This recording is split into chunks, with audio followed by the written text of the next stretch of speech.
canvas.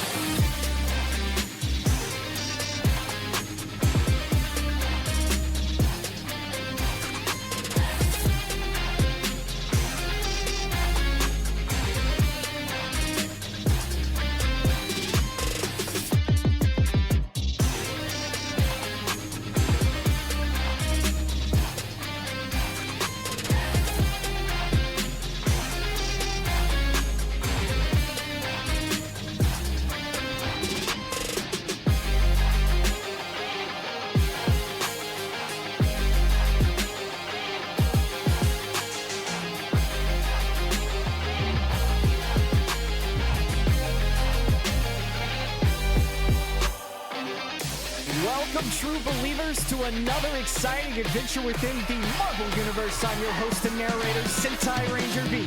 I've assembled some amazing friends, maybe a few lovers. So Cyclops, tell them who we are. To me, my X-Men.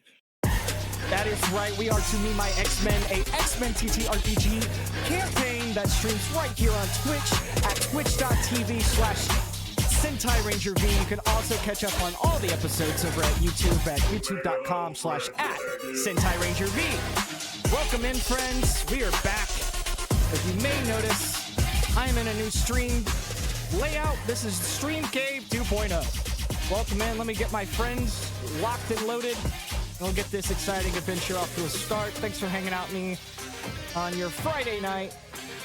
It means a lot. Players, you're live. Mics are hot. Don't say anything that's gonna get us banned. Did you know that our coccyx bone is our vestigial tail? And if you elect to evolution, when we started from the ancestors that had tails that used balance, to when we started walking, the tail shrunk. So we don't. Yeah, but some people get to keep theirs. And if we could have chose, that'd have been great. I mean, there's body modification. Yeah, but that's not the same. I want what's owed to me, I want to get a fake one. Okay. All right. All right. If the ancestors go to us, I want my gifts. Whether you're a role-playing tactician, a curious trainee, or just here for the chaos. Oh, I can hear myself. Turn you down. Still hear myself? Okay. There's something here for you. Together, we are building this community brick by brick, and I just want to thank everyone for being a part of it. You're the foundation of what we're creating, and wherever you are in continuity, I want to thank you for being canon. Guys, we're back. Been a little bit of a hiatus. Welcome in, friends. Moving was hard. It almost destroyed us. As you can see, we're together now.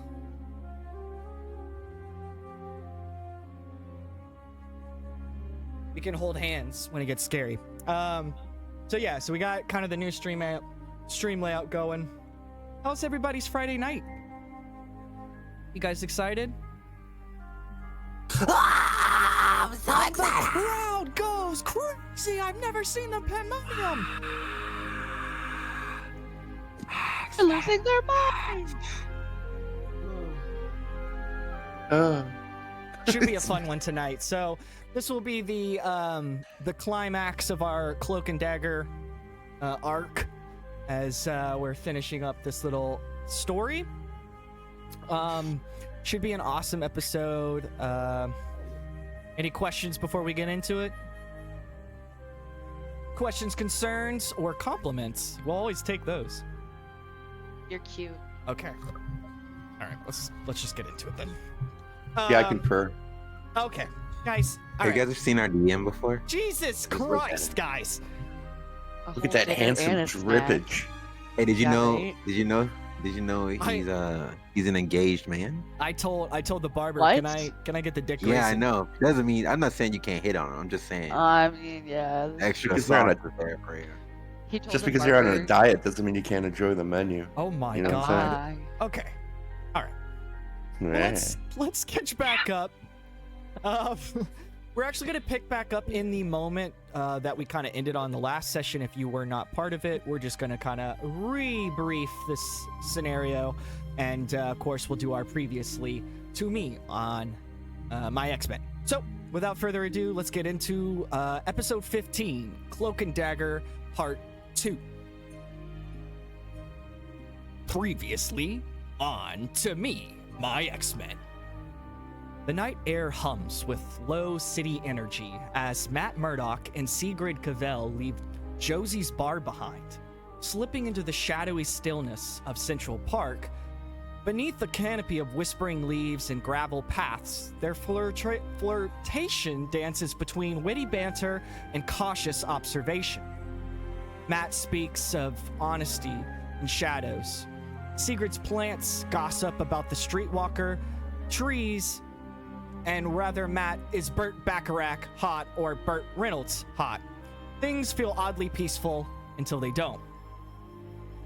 Sigrid's vigilance check is a natural 20, an ultimate success, and the floral go full real housewives of Central Park. Tulips gasp warnings, shrubs whisper of combat boots, magnolia trees protest testosterone. A creeping vine declares, "Girl, you in danger. Something's coming and it ain't romantic." From the shadows, 2 Purifiers emerge. Holy warriors in black trench coats stitched with white crosses. One holds a sidearm, the other a gleaming combat knife. Their silence is deliberate, their judgment final. The Lord sees all, even the blind. Well, Matt Murdock remained calm, till the moment he's not. A bullet grazes him, saved only by the intervention of Sigrid's plant allies and, of course, that ultimate fantastic roll from before. The ambush escalates fast. Matt bleeds, dodges, and quips like a man used to danger, but he's not in costume, and the Purifiers are not pulling punches. He takes several brutal hits, stabbed in the back, his shirt torn, revealing the boxing-trained physique beneath. Cue thirsty commentary and a roaming boombox playing Living as a Bear. But it is Sigrid's moment to shine. She unleashes a critical toxin burst, corroding the gun in one of the Purifier's hand with an anime-style mushroom blast. One-liners fly. "Do you have a license to carry that gun?" The gun decays into fungus and horror.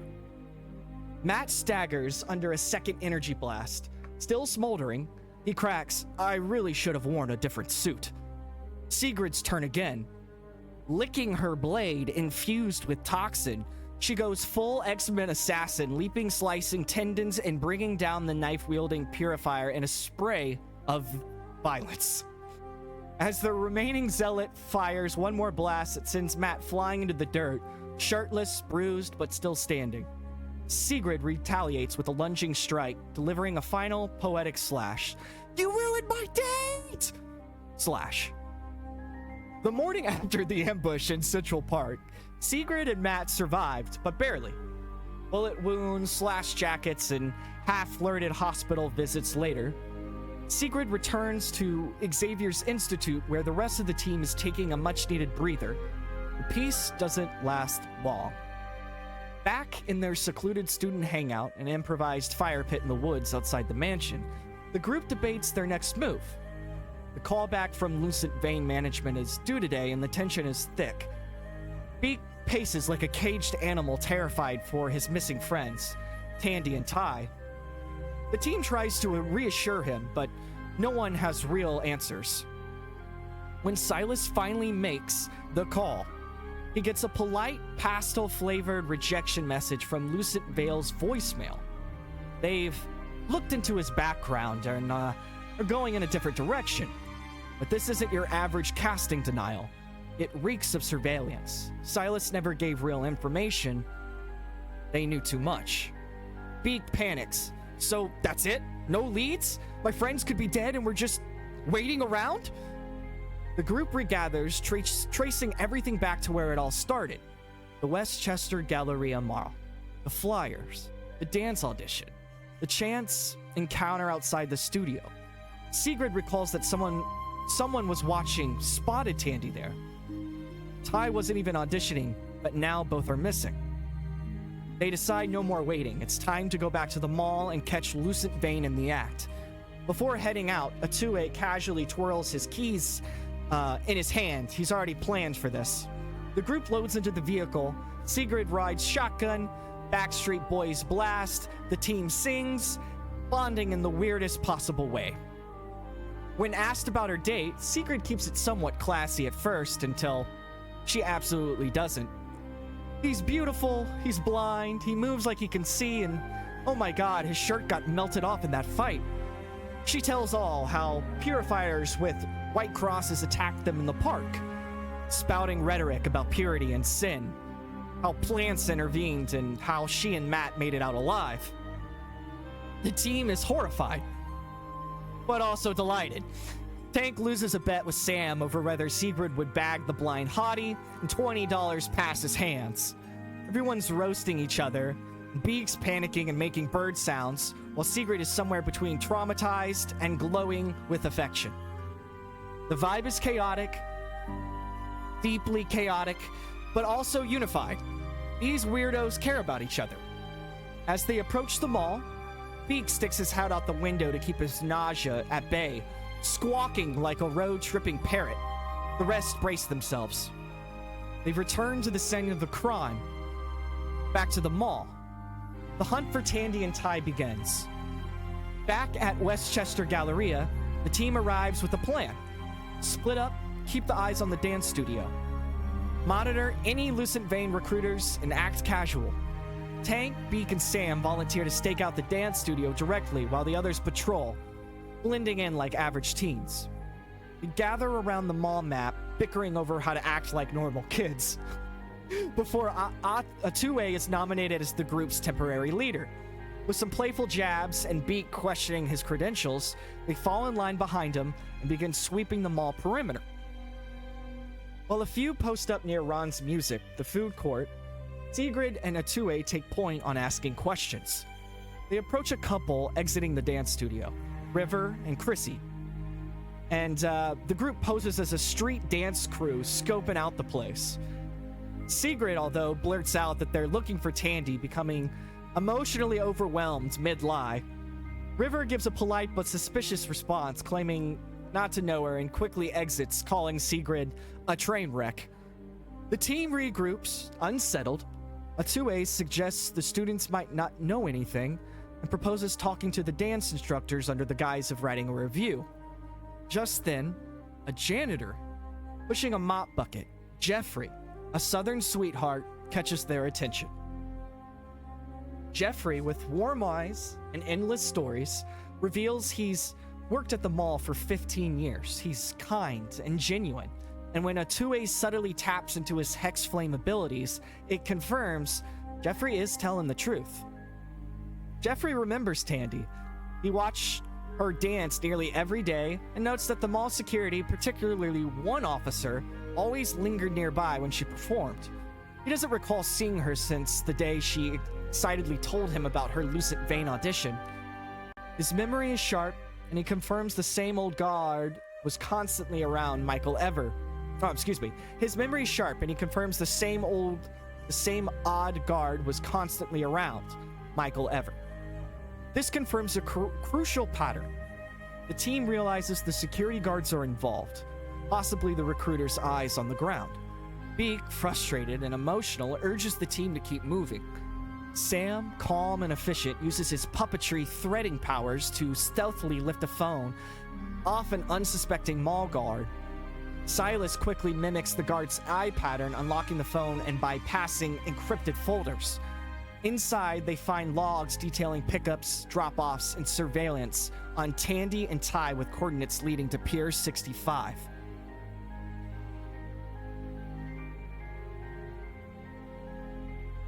Their hearts race. The plan escalates.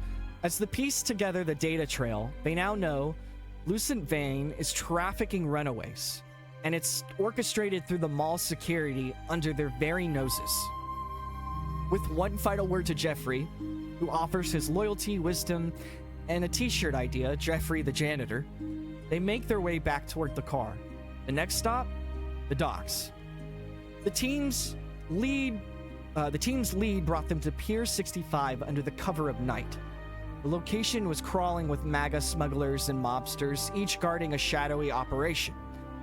Quiet tension hung in the salty air as the team surveyed the docks, trying to decipher the coordinates leading to this forsaken place. Ottuwei called upon the ancestral spirits once more, his eyes glowing with blue flame as the supernatural smoke bled into the moonlight. A spectral illumination revealed enemy placements hidden from mortal sight. A silent agreement passed between them. They would do this smart, quietly, surgical. Silas shifted into the guise of a smuggler, slipping towards a suspicious van while others took elevated positions atop shipping crates and buildings' roofs. Tank and Sam played recon with one vibrating shield, the other with string-laced precision. Beak hung back watching the perimeter. Tank whispered sound across the metal yard, luring a smuggler into Silas's trap. With a calculated slam of the van door, Silas took him out and silently assumed his form. On the opposite roof, Sam's shadows slipped from his fingers like silk, wrapping around another guard's neck and yanking him into the air. Silent, brutal. Tank struck next, launching off a crate in a shield-assisted takedown. Another smuggler down. Sam, ever the assassin, kicked a goon so hard his body skidded down the dock like a broken marionette.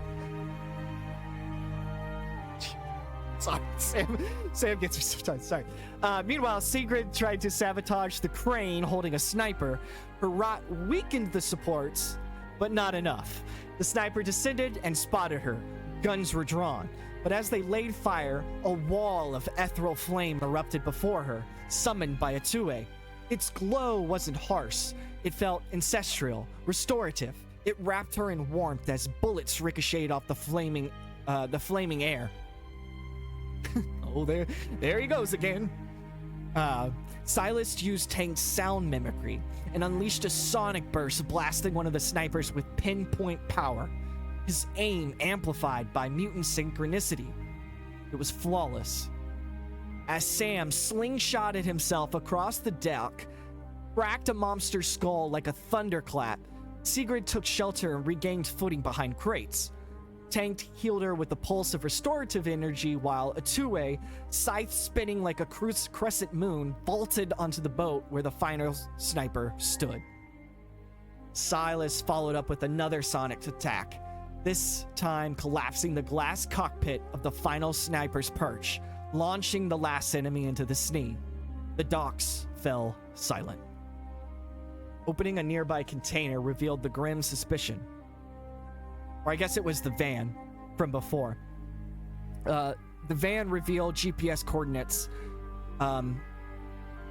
Excuse me. They were opening the container for the runaways. Opening a nearby container revealed their grim suspicion, a group of runaways, terrified, caged like cargo.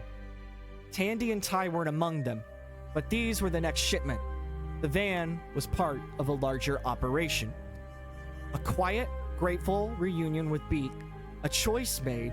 The team, now wearing Maggia uniforms, climb into the van and follows to the next set of coordinates. And it just so happens to be Ellis Island. The van rumbles to a stop. Onto the outskirts of Ellis Island, the team steps out into the eerie silence of an abandoned dockyard. Looming in front of them, nestled between shadows and salt air, sits a single rusted shipping crate. Inconspicuous, yet unmistakably their destination.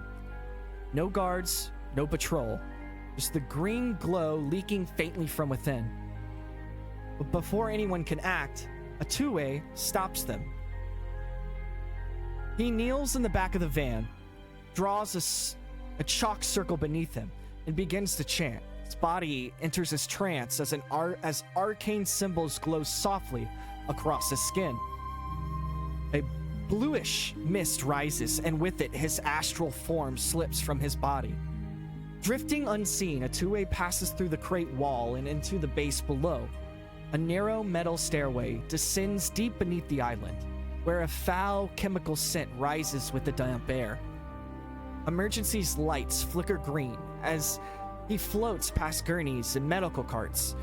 He explores the first branching room, a supply area stacked with crates and canisters, and spots a lone guard, Cautiously, he returns to the group, smoke curling from his spirit as he exhales back into his body. It's clear enough to move, but we're not alone down here. The team moves in, down into the earth, down into the silence. They creep through the stairwell and reach the first door, the one Ottuwei saw. He warns them of the guard inside. Sam slips away, crawling up the vents. From above, he lowers his strings with precision, snatching the guard silently and slamming his head into the ductwork. Blood trickles. The body hangs limp, half in the ceiling. A moment later, it falls. Ottuwei calmly finishes the job. Tank whispers, "We're gonna need therapy." They push forward, deeper into the corridor. From the next room, they hear voices, laughter, cards, a poker game. Silas shapeshifts into the face of the recently slain and strolls confidently inside. Two guards, one of them Russian, bad coffee jokes and bad intentions. Silas holds his own, playing up his forgetfulness, blaming Starbucks and faking a throat problem. The banter buys time. One guard leaves to take a piss. He walks right into the rest of the group. Ottuwei slips behind him, chokehold, tight, controlled. The man never makes a sound. Inside the room, Silas drops the act. "Hi, by the way, my name's Silas." Disarmed in a flash, the second guard doesn't even draw his weapon before Silas plants him face first through the table with a brutal 12-6 elbow. 2 down, again. The hallway's clear. The team presses forward. Next, a chemical prep lab. Faint D-light residue clinging to IV bags, cracked syringes, caution signs everywhere. Biohazard, flammable, unstable. The group whispers too loud. A guard yells, weapons drawn. It's go time. Sam rips a gun from one of their hands with his string. Sigrid rushes the other, slicing him open and infecting him with her rot. The wound bubbles with fungi and the man collapses, screaming. Tank fires a blast of psionic energy, or sound energy, sending the other flying into the hallway, directly into the path of the incoming reinforcements. 2 more gunmen storm down the stairs. They don't get far. Ottuwei's blue fire flares to life. The wall of flame bursts forward, igniting chemical canisters. The hall explodes in ether flame. 3 enemies drop, consumed by fire, sound, and spirit. But only for a second. At the end of the hall, the final door pulses with energy. Behind it, screaming, beeping, flickering. The team advances. But we cut back. Just moments earlier, inside that very room, this lab.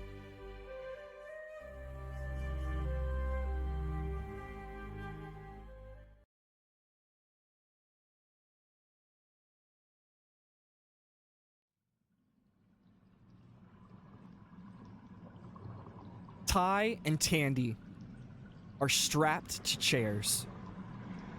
Tubes in their arms. D-light flooding their veins. Their bodies convulse. Monitors chirp. Dr. Simon Marshall doesn't flinch. He watches them with an obsession, with a devotion, savoring their despair. Ty. Why are you doing this to us? The assistants say nothing. Dr. Marshall, because I can. They're beyond caring. Tandy turns to him, eyes wide with panic. Ty, look at me. He does. They haven't known each other very long, but at this moment, they are everything to each other. Her eyes brimming with fear anchor him. Tandy, thanks for giving me hope. Ty swallows harder. A tear slips from the corner of his eye. I can't lose you too. Suddenly, beeping, charge spike. Alarms begin to chirp. One of the assistants jumps to their feet. Sir, we're getting anomalous readings. No one's made it this far. The other, we should stop the experiment, analyze this. It's a breakthrough on its own. Dr. Marshall doesn't even blink, staring at the screens like he's staring into the face of God. And then, no. Turn it up. But sir, do it.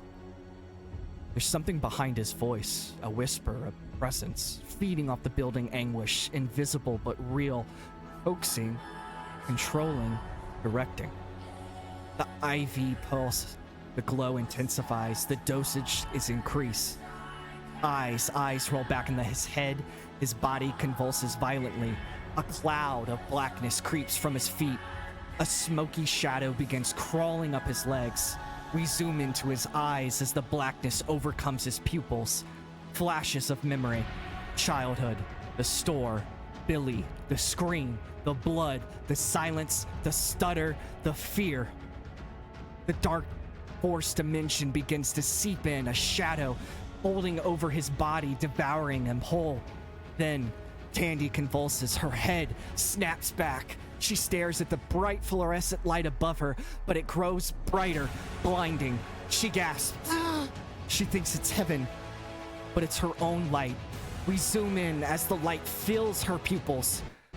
Visions flash. Her mother, Rob, the bus, cold streets, the dance studio, Ty's smile, their promise. The light force surges through her, radiating from her skin, burning through the D like light a wildfire. One of the lab assistants screams, "She's going critical!" Dr. Marshall doesn't move. He's captivated, obsessed. Ty is halfway gone, a living void consumed by shadow. A panic assistant grabs his wrist and is swallowed whole by the dark force dimension. The other assistants flee in a panic. The lab becomes a chaos, and this is when the players enter the scene.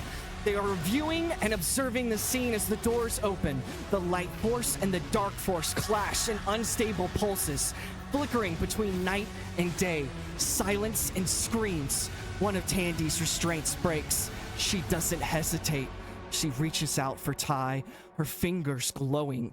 A light dagger forms in her palm. Snap!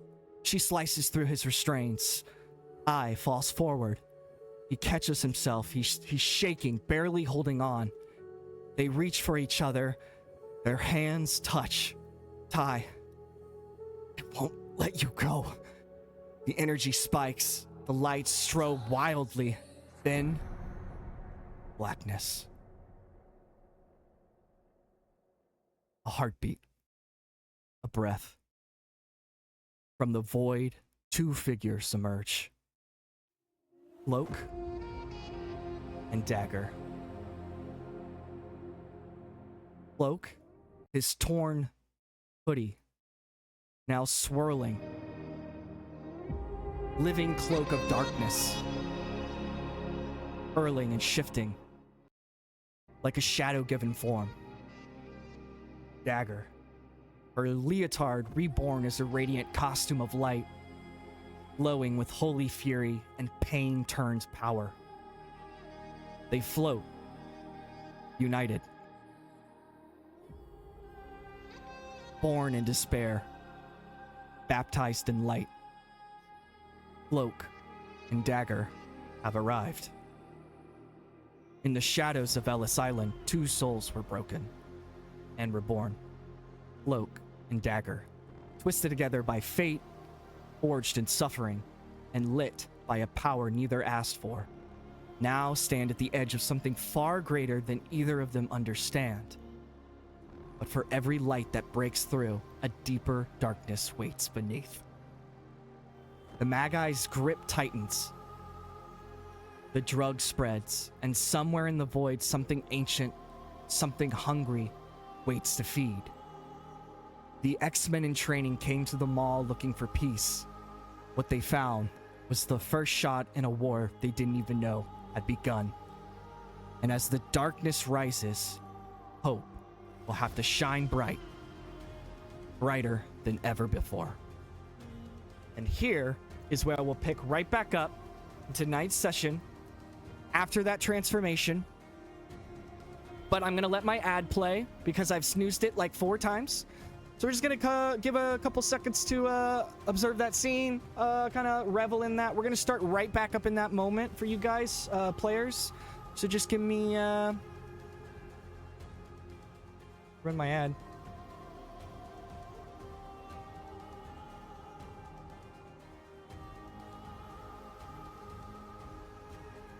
God damn.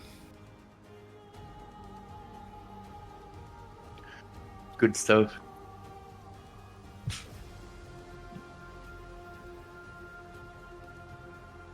Goddamn. Hashtag my man, my man, my man. Wow.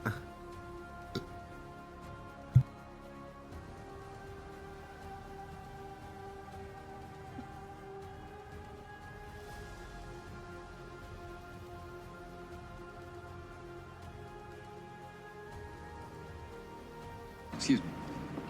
Have you ever danced with the devil in the pale moonlight? My guy.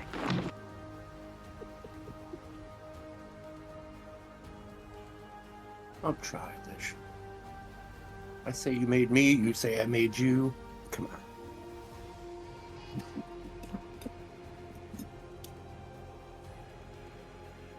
Okay. Okay. Get double. Let it play. Okay. So if you remember correctly, you're underground, underneath like a container or whatever, a shipping container. It was like a lone single hallway, quite much like Daredevil Season 1, Episode 2. You just keep that in mind. You're at the very back of this base lab. Fallout shelter. So what you see before you as you just entered the scene was that climatic burst of energy. Basically, you had to hold your hands up as everything was pulsing with light and darkness.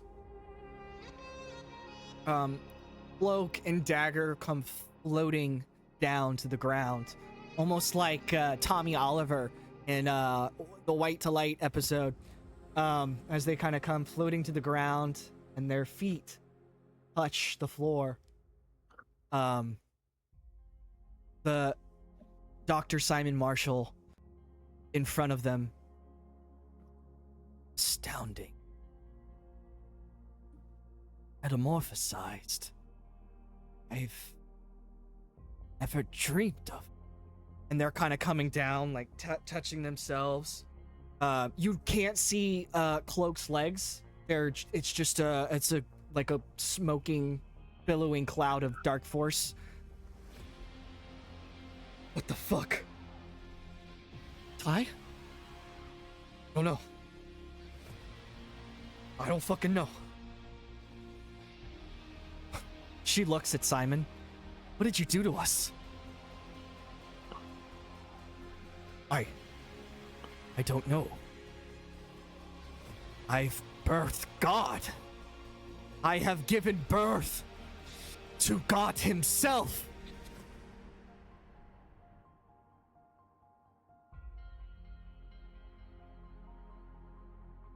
I think you're muted, Sigrid.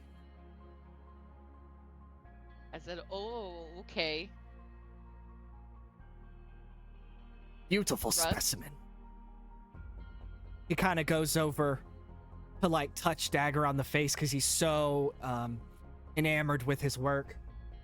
And as he goes to touch him on the face, she kind of guides his hand away and bitch slaps him in the Hell yeah. Hell yeah. like I'm just, oh, so hard. There's like a trickle of blood. What?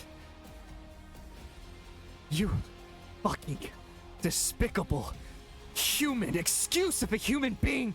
Tandy. She kind of goes back as she starts to approach him, smacks him again in the face. Oh shit. Get it, bitch. He's getting strapped back. Ty grabs her hand. Tandy. Let me. He kind of steps in front of her. Oh shit, brother's coming in. Protect you, white lady. He steps in front of him. For your crimes against humanity, I banish you.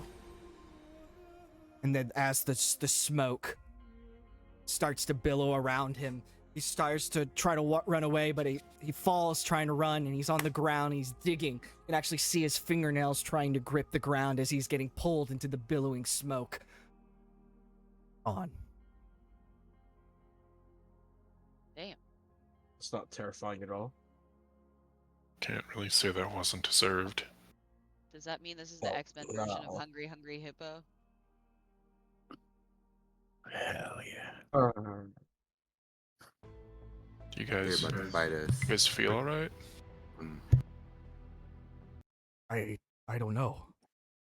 Can you feel anything? That's the real question. I can feel my legs. You can feel anger. That's a good sign. At least you can feel.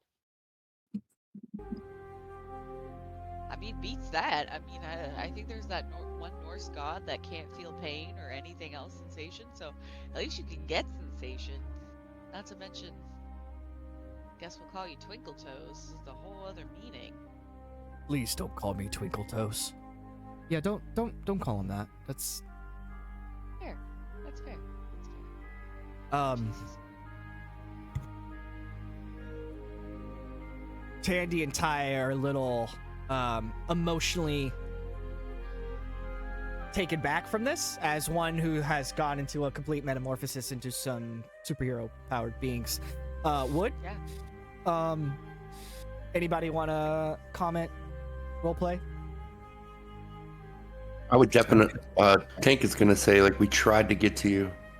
There were so many things in the way. Tandy comes over to him, grabs his hand. Thank you. Thank you so much. Without you guys,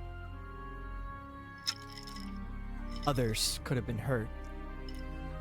And the things that they did to these kids.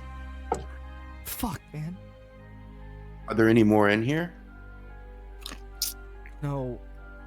They were in some type of advanced stage diagnosis. I'm not really sure what all the science munjo jumbo was, but some guy named Martin Lee? But he's gone. They took him somewhere else. I don't know. All I know is that we can't let anyone have to go through what we saw and what we... She's kind of overwhelmed as Ty steps over to her. Tandy, it's okay. Okay. He's gone. He's done. Kind of looks up at him. Yeah, but I mean, fuck. What if he wasn't the end all? What if he wasn't the end game? It's too late. He's gone. He's gone. They kind of embrace each other, overwhelmed from this. I'm happy you guys are as okay as you can be. Nice to have each other. Worse to go through something like this alone, especially traumatizing. Yeah, you should have seen all the people Sam killed to get us down here. It was all necessary. Most was necessary. Are you guys okay? Man, Oh, we're fine. Forget about we're us. perfectly fine. We are healthy. Just, but whenever we exit, mind the blood on the floor, please. Yes. And the dead bodies. Ty kind of looks at you. What the fuck? Should we burn this place out? I think we should burn this place out. What about clues? We can search before we blow it up. Yeah, but we gotta, like, not let them restart operations here. We'll blow it up. Well, I think we should look for some clues. I think we can help them get some kind of closure. Tandy and Ty.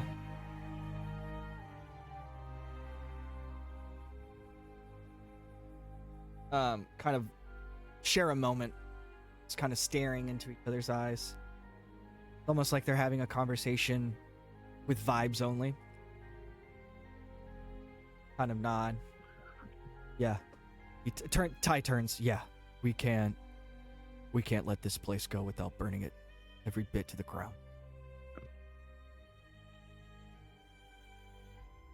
We have to make sure that there's no other shares this fate. We can do that. I mean, but I do it's want gonna- to check to make sure that this guy doesn't have some sort of information that could lead us to other victims or somebody who was telling him what to do. For sure.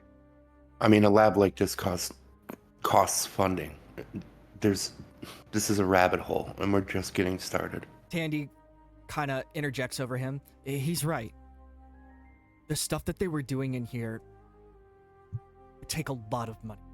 I'm saying like alien movie shit. So whoever's in charge here, don't think it was some lone scientist. I kind of steps in. I'm sorry. I wasn't thinking. I just... He deserved to die. And Tandy... Even... It's okay. I don't think he would have told us anything. Well, yeah. I kind of follows up.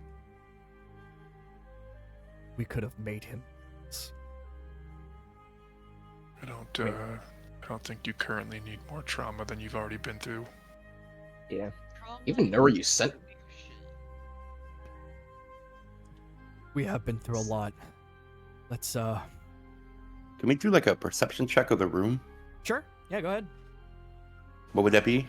Again? I'm sorry, it's been a while. No, but Vigilance. it's been like a month. Vigilant. Vigilance. 17. You look around the room. You're in a very sophisticated alien set, like, 2 medical chairs. There's medical equipment everywhere, computers, cell phone on the desk. There's like a filing cabinet. Ooh! And I walk over to the filing cabinet and start looking in it. As you look through it, you're going through it.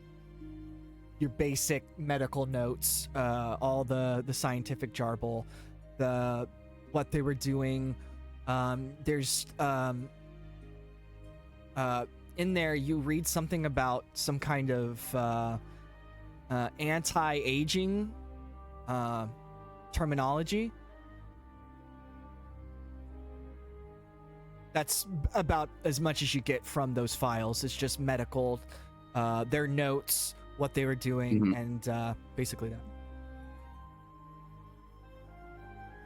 All I'm getting out of this is anti-aging, you guys. That's the only thing interesting here. I That we're working on. want to pick up and try and open the phone. It's encrypted. Fuck. We can take it. Yeah. What if it's tracked? Ty, you got a point. We have to be careful because we cannot. Tandy and I cannot let this get back to you guys and whatever you have can't. going on, or lives. We and- can't lead these people to more mutants. Exactly. I don't want you guys to get. And as he's kind of talking, Tandy kind of stops. Ty. Hi. What? Your stutter. What? You're not stuttering anymore. Oh, shit. Okay. Wow.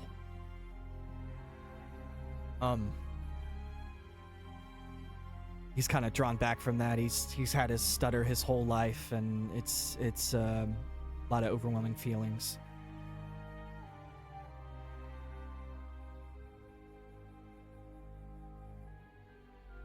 I Hey, mean, at least. What do you want to do with the phone? I'm sorry. you said it's encrypted. Encrypted isn't just a password. Right. It would be that same technology that you guys had to deal with earlier with the eye. I didn't get a good look at this guy's face. No, you didn't. Damn. Shouldn't fucking shouldn't banished stop to you the from dark trying. dimension. Stop you from trying. Is there a picture somewhere or an ID badge of this guy? Could that go? Was anything left behind? Vigilance check? Yeah. Who's doing the vigilance check? What's your vigilance? Like the roll? No, like what's your vigilance score? 2. Okay, now do your roll. 14. 14.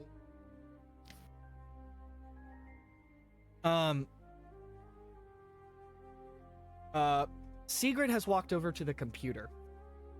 And is there a social media site that Sigrid would be like wanting to post to, or is there anything that you would want to do? Is there a reason that Sigrid would go over to the computer?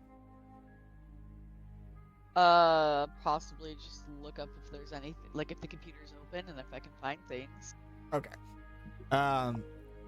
Never mind. I don't want to put in a. I'm meta gaming. Oh. As you go up to this computer and check it out, you're gonna open it. The computer has a bunch of files on it. As you're searching, there is database with not employee, but ID tags for their little base. And as you're searching through, that data is pulled up and you're able to see some of the guys, including Dr. Simon Marshall, whose phone number and other information is pulled up. Okay, full ass personnel file, this easy to find. Silas, come here. Maybe the picture might work? I can try. Could you click on it, try and enlarge it? That's pretty small. I can't quite make out his eyes. Fucking Tony Stark over there. She goes to she sends it to photo editing and she's enhancing it and all right. It's gonna be 30 seconds. Bit grainy. I can't add pixels that aren't there, but That's alright. This guy's eyes are just about as ugly as his personality. Damn. Damn. Shit. All right. Let's do that roll. This is ego, I think. No, I think this is.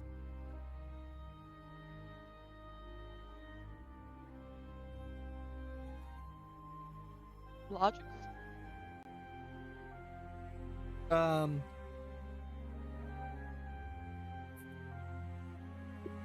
feel like it's vigilance, awareness, senses, Alright. or maybe no, it's ego. You're right. You're 100% right. You're 100% right. It is ego. Got it. Alright, hit the wrong one, sorry. 10. As you're trying it red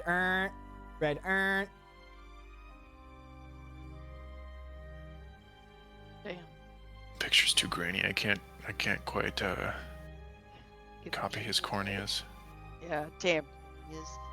Tandy's I guess the subtlety of the human soul is not as capturable to computers. That's true. But is there any way Ty can poop them out? I was thinking the same thing. I don't even know where I'm sending them. Oh, Great. I have no idea. you could be in paradise right now. We're gonna have you have a talk with Ileana, Yes. because Yeah. Yeah. she's got limbo knowledge, and I don't know if your Dark Force dimension is anything like limbo, but you're gonna need to know where you're sending there. people. Yeah. All right. So we can't get the phone open. Now what? Why don't we just take it? Take it and see if we can. Does anybody have a Faraday box lying around? We can make one. You have acoustic dampening materials? I'm trying to think. What if we just took, like, the SIM card? Would work. That could work. Or they could be not dumb and have a tracking GPS of the physical phone itself. Or we could bury the phone somewhere far away from where we are, but Well, we that's know what I'm where it saying. is. If the tracking device is in the phone, just in the phone, we could just take the SIM card and leave the phone. I'm sure there's got to be something that Hank can do with this. Something. Does anybody have any gifts that can manipulate cybernetics? I mean, aren't you guys kind of the Avengers? We're not the A team, but I mean, Say the More- third string. We're more like the Revengers. The Avengers! Holy shit!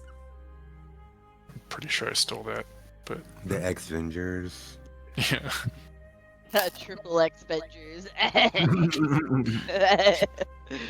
It was a marathon. We watched the marathon. Oh Jesus.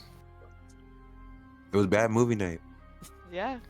Yeah, I say we just take this SIM card and hope I that say- maybe Professor Hank can give us something on it. I yeah. say we bury the phone though. No, we're gonna burn this place. Oh. Alright. Alright. Sam killed a lot of people. That's true. That's Tandy's one like, advice I had. Sam killed a lot of what? They're not really Bad people. people. Bad people. He didn't really kill people. He killed monsters. There's Yeah, big difference. She's like, she looks at Sam in the eye. You killed these people? Maybe. She kind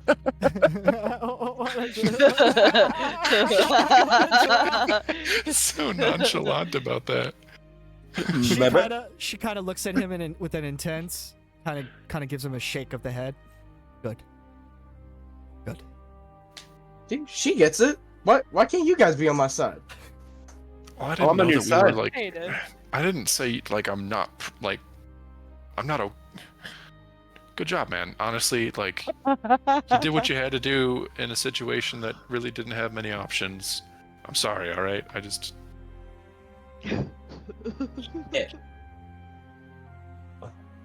Murder wasn't my first choice. Tandy's like, it's getting a little cold in here, and I didn't bring a jacket. You certainly bought a cloak. No. Tandy and Ty just stare we at need to you. get out of here right now if we're gonna be doing this now. I can't stay I here with mean- these jokes. I cannot stay down here with these jokes. It's good. It's Ty, good. It's good. Ty I like looks it. at you. You guys know the exit. Yeah. There's only one way in, one way out. All right, That's what she said. then let's We burn got this a place. van too. Alright. Time to torch it. But I- Ottuwei, would you be so kind as to ignite some of these flames on our way out?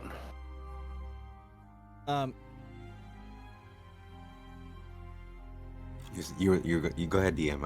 I can. No, I player over You DM. look like you're about to say something like No, so. I didn't want to. Player over DM. Go ahead. Well, I don't mind. But are we sure we got everything out of here? Let's just do one more sweep around and to make sure we don't forget something, and then we can get rid of this place for good. Okay. As you're looking around, there still isn't anything that is particularly going to give you information. It's your standard lab. As you make your way kind of back towards the hallway, I'm assuming you're... well, Dagger starts to grab chemicals and starts to dash the room as you guys are Yeah, we're Kinda- trashing this place as we're going. Okay, you guys start to move through. But ultimately, there doesn't seem to be much information. It seems like this place was very stripped down, almost as if they didn't want anything to come back from this lab to them. So there's not a lot available. Tandy kind of comes back to the group after looking through the other rooms. I don't see anything. I sense nothing. Well, it's time to turn this into an old-fashioned bonfire. Okay. Tandy looks at Ottuwei. Ottuwei, you be my guest? Ottuwei walks up and he's like, "All right," and he starts rubbing his hands together. Okay, everyone back, because this is a lot of chemicals. We might want to step back. Let's not really be close to the door when we do this. I assume we like made our way out at this point. Like we were like making our way out. You're making your way out as you're probably lighting some flame from behind. Let's just be a bit in a hurry, okay? This can catch up really fast. Burn, baby, burn. As you turn to It's start to gonna light some burn. fire, very casual lighting, Dagger is going to kind of go on the opposite side of the room and start to light Dagger some of the area, also combusting some of the chemicals and burning fuel. As the place starts to burn and as you guys make your way down the hallway, you hear yelling, footsteps, Italian accents. Not again. Backup has arrived. Let's roll those initiatives.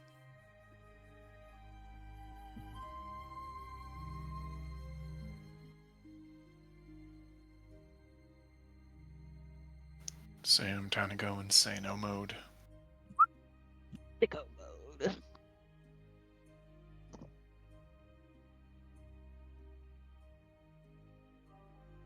Burn it all. Jesus Christ. Burn, baby, burn. Disco Inferno. Burn, baby, burn.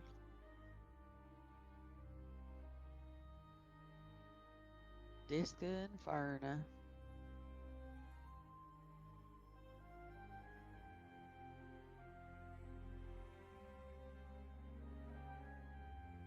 I wonder what Matt's up to right now. Fantastic means you go twice, right? You get a bonus round before. You get to have a bonus. You get to go first, and then whenever your turn. So you get to go Okay. before the first turn, essentially. We get to kiss before you start killing people. Yeah. Father and son teaming up again. Hey, I think I'm in the wrong game. Yeah, I don't like the way that sounded. That's not what I meant. I'll be kissing the boy's father. Oh, what? Not the boy. He's just a boy. This is my summer camp experience all over again. No. We're definitely getting therapists after this. I already have one. What do you mean? Get a therapist for your therapist. Can we go to you? It's wonderful. Actually, she's a brown woman. She works with a Okay, lot of slay. yeah. She works with all over rainbow individuals and trauma Oh, victims. Listen, Survive. let's go. My first therapist was when I lived in the Pacific Northwest. So All right, we're gonna take Yeah, an ad. We'll be right back with initiative and all the other good stuff. So stick with us here. We're gonna get into the fight combat. Woo woo! My favorite thing about her is that wow, she think just don't put me in initiative, I guess. right. No I didn't put initiative you in for there? No, you said fuck me. Oh, Yeah. I'm so I'm sorry. only Homie. around when you need a fire or something. I My guess. bad. My bad. Bitch. Parachute fire. No, what? My bad. My She bad. perished. She perished in fire. Let's get to her. She was the Mama. fire. She proclaimed she was a girl on fire. Though she Fire. just a servant flame. They never did find her body. But that's what you get for trying to steal my husband.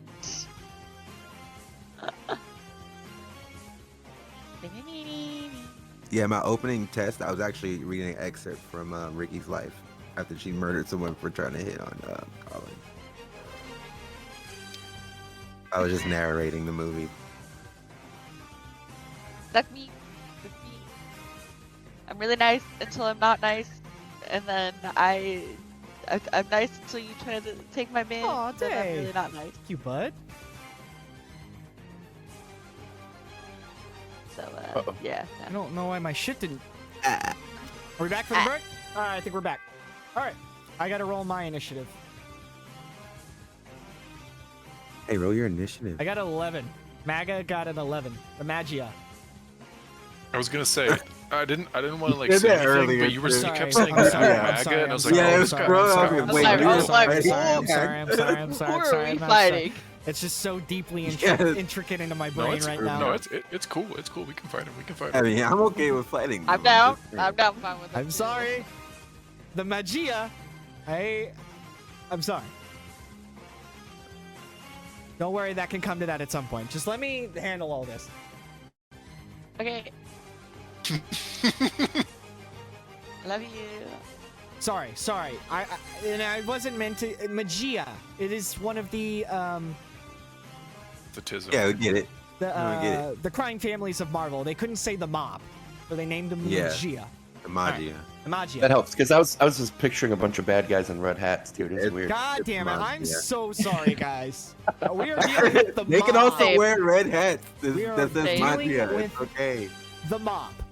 These guys These are are still bad, just Italian slightly more slinging- fast. Yeah, they're literally the. They're There literally is bad. suits and ascots and little fedoras. Okay. Oh, Ascot. okay. Sounds like the Man, bag is they're though. These are very boat friendly mafia men. I love it. Oh, I got food. Oh shit. All right. Hurry up, we gotta kill these guys. I Let's got a do it. boat party at 5. All right. Who's first? Tank and tank. The bonus round, yeah. It's a bonus round for tank. It'd be me, sir. All right. Maggia. Okay, sorry. You guys are in that main hallway. Maggie. You two see guy. You see two guys run up with guns, and they're hiding behind like a gurney and like a medical thing. They're kind of like one off is a little bit in front, the other one's a little behind. They're both hiding behind cover. That's what you see. This doesn't seem too fair. They've never set up good fair fights anyways, so I was just might as saying. well hunker down. Two normal They have- people versus 7 superpowered children. They have the high ground Oh. though. Yeah. Yeah. Watch out, Obi-Wan. Okay, so Tank's gonna run into the front of everybody, kind of get down on one knee, and put Delta in front of him, and then I'm gonna open up on the guy to the right, like a stupid Captain America. I was gonna say I just imagine you as Captain A real America in tank. the first Avenger, but like instead of a 9/11, you're literally just using finger guns.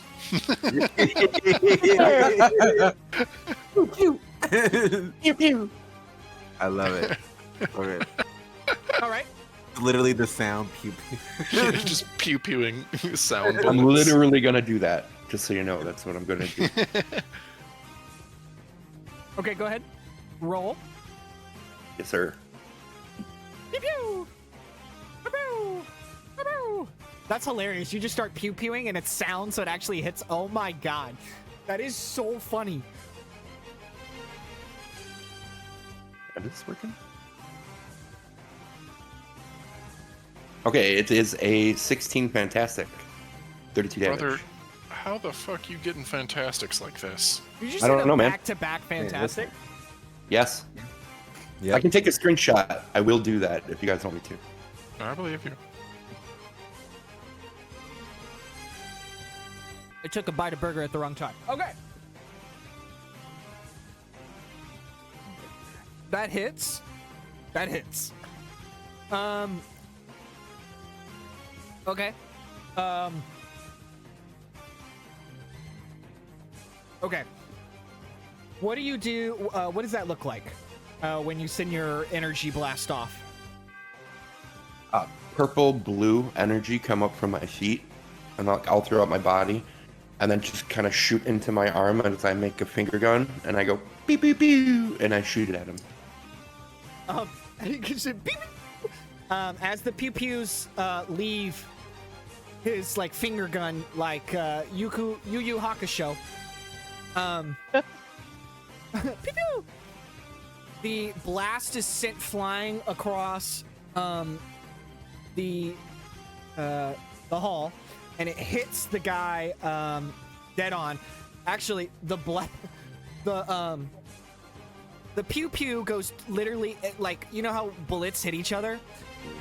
Goes through a bullet as he first shoots, cracks the bullet. The sound goes into the barrel of the gun, and like blows back. The whole thing blows up in a sound recoil. Shrapnel goes flying everywhere. You absolutely demolish this guy, like, across the room. And as the shrapnel is blown into the air, it's gonna hit that other guy. He's gonna take some damage. Nice job.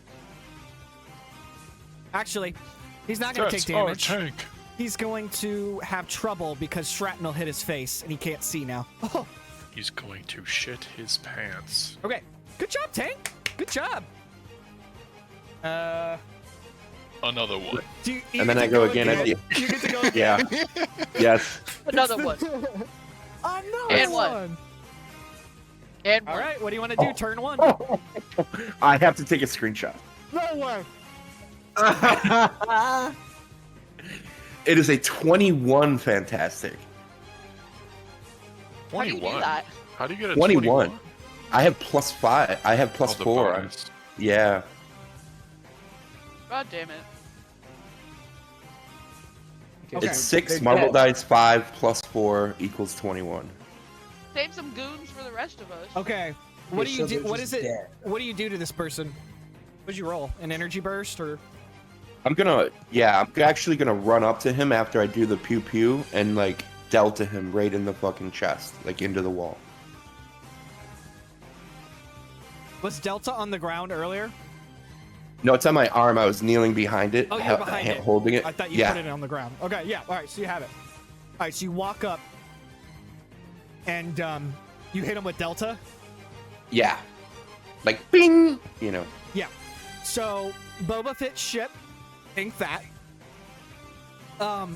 As you can kind of see, it's like basically pew pew. And then go straight into it. You can kind of see the flow of notes kind of like cascading behind him like we're reading music. As he kind of like propels himself with the sound. We good? Okay. With the sound, he hits the guy full on, creates the craziest purple, like blinding purple light, and you're all going to just hear the sound suck out of the air and then back in, and it's going to give everyone, all people running down to you guys are going to be deafened. And we'll give them trouble. That was crazy. That was really lucky. So that was awesome, dude. All right. So we have 3 fantastics in a row. More men coming Everyone down. gets more fantastics now. Actually, men are like holding their ears as they're all like deafened. Good move. Sigrid, you're up. I also took it the bite at the wrong time.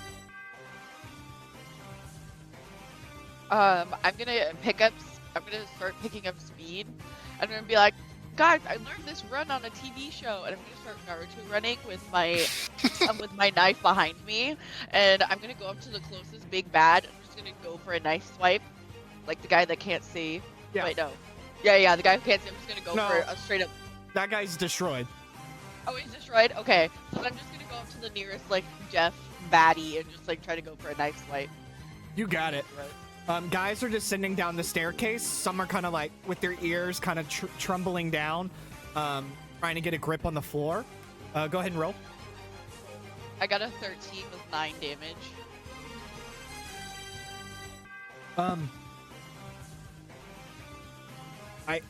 I want you to. I'm gonna give you. I want. What is it called when you get a second roll? Advantage. Advantage. I want to give you advantage because the guy is so rocked from his hearing that you really have. They're open. They're open to hit right now. It's an open season. So why don't you go to re-roll and just see what that's. 20. With 8 damage, it's not a fantastic, but it's a 20. Okay. 8. Okay, what does that look like when you go in to hit him? So I'm gonna start picking up speed like Naruto running, as you can see me in the back. And then as I start getting closer, I pivot off the wall, kick off the wall. Yes. And I just kind of slice my hand down and then land in a lunge. Hell yeah, hell yeah. And I'm gonna be like, my daddy taught me that one. He's screaming in agony as fungi starts to grow from his wounds. Good job, Sigrid. He's like on the inch of being conscious. Who's next? Jedi. Sammy boy. Wait, is it Sam Oh, or it's is a it? 2A. That's a 2A. Oh, I'm sorry. I'm Yeah. sorry. Fucking 2A. Just say you hate me, okay? Oh, We're making less out of sorry. initiative and I then was there's reading the top. There's a lot of I stuff know. going on. I know. I'm gonna go over here and copy the It's one a that. callback. Okay, so a 2A is going to. They're trying to get this up out of us. We're trying to get this guy. I'm tired of fighting all these people. I want to go home. I'm trying to relax. So 2A is coming in just straight out of the woodwork with the Hellfire Blast. I'm trying to hit these guys, and then I'm gonna do some little fire bending Okay. myself. Oh my god. Okay, I can't wait to see this. Okay. Okay, let me roll it first. Hold on.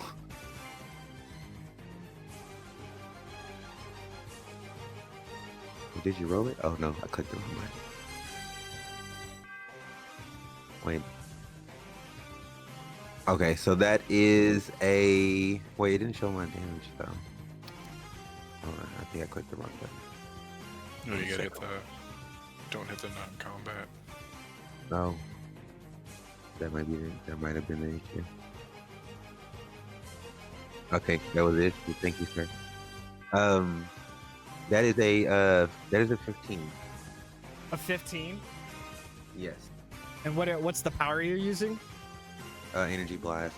I have to burn the focus points to do it, but Yep. It hits. yeah, it hits. Yep. Nice. Sick. All right, cool. Well, that is I got calculated damage because I have to add the plus. It's 12 with damage. Yes. Let me Is it a burst or is it just It's a? the blast. Okay. But let me show you how he's doing it. If my mouse decides to cooperate with me. Good. Just But a if friendly you've seen, Go ahead. oh, I was gonna say if you're a fan of Avatar, you're probably gonna know what I'm going for. Okay, hold on. I'm gonna Agni But Kai. I would say a 2A kind of comes from behind the team, just kind of bringing some of the fire from the fire behind us, Yes. and you see him kind Yes. of do this.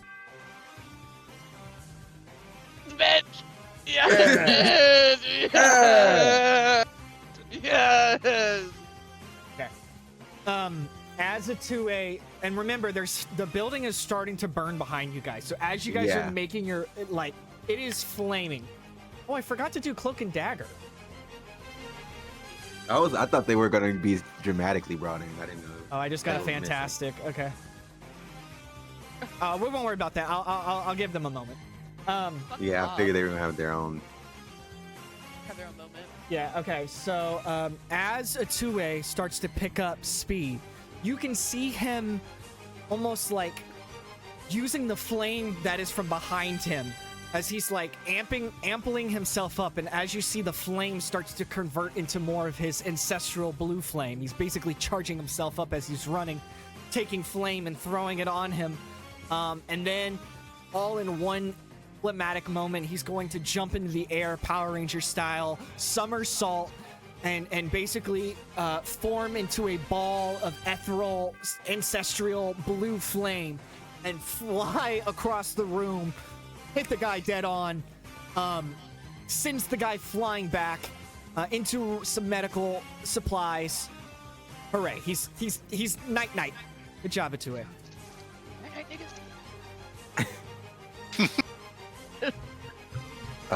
Let's make sure we get. Let's. She can say that. She can say it. We're just gonna keep going. I was gonna laugh. If I need any other card, it's the card right here. It's the card right here. I also. I go get my daddy. I will second her. I will co-sign her as well. All right. Who's next? I think now it's Sam. Now it's Sam. All right, Sammy boy. Okay. He's going to kind of position himself at the base of the stairwell. Uh-huh.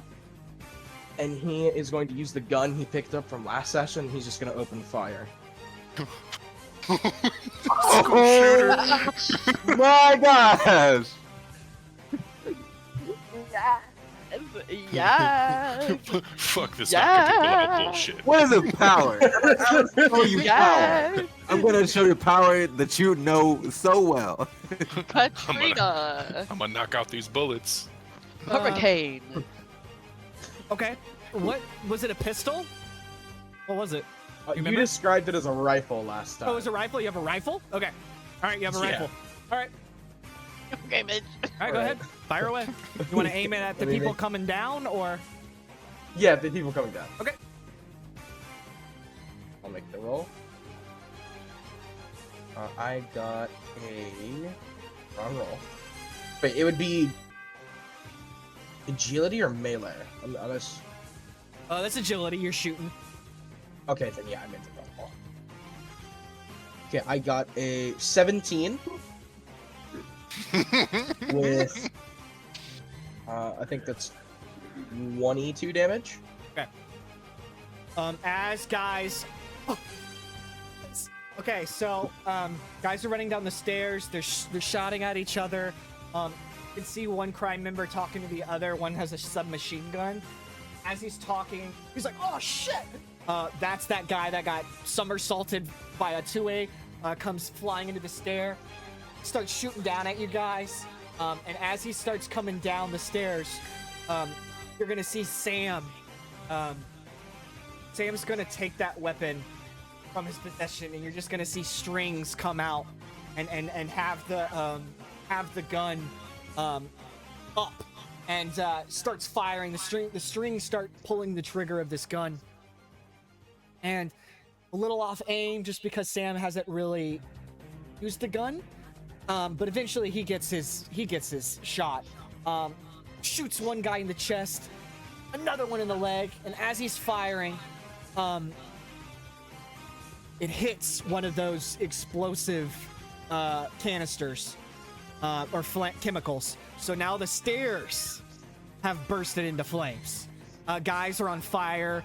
One tries to dunk himself into like a vat of something, but it's like it's like acid. I don't. You just see a skeleton hit the bottom. Yes, His top half is completely gone.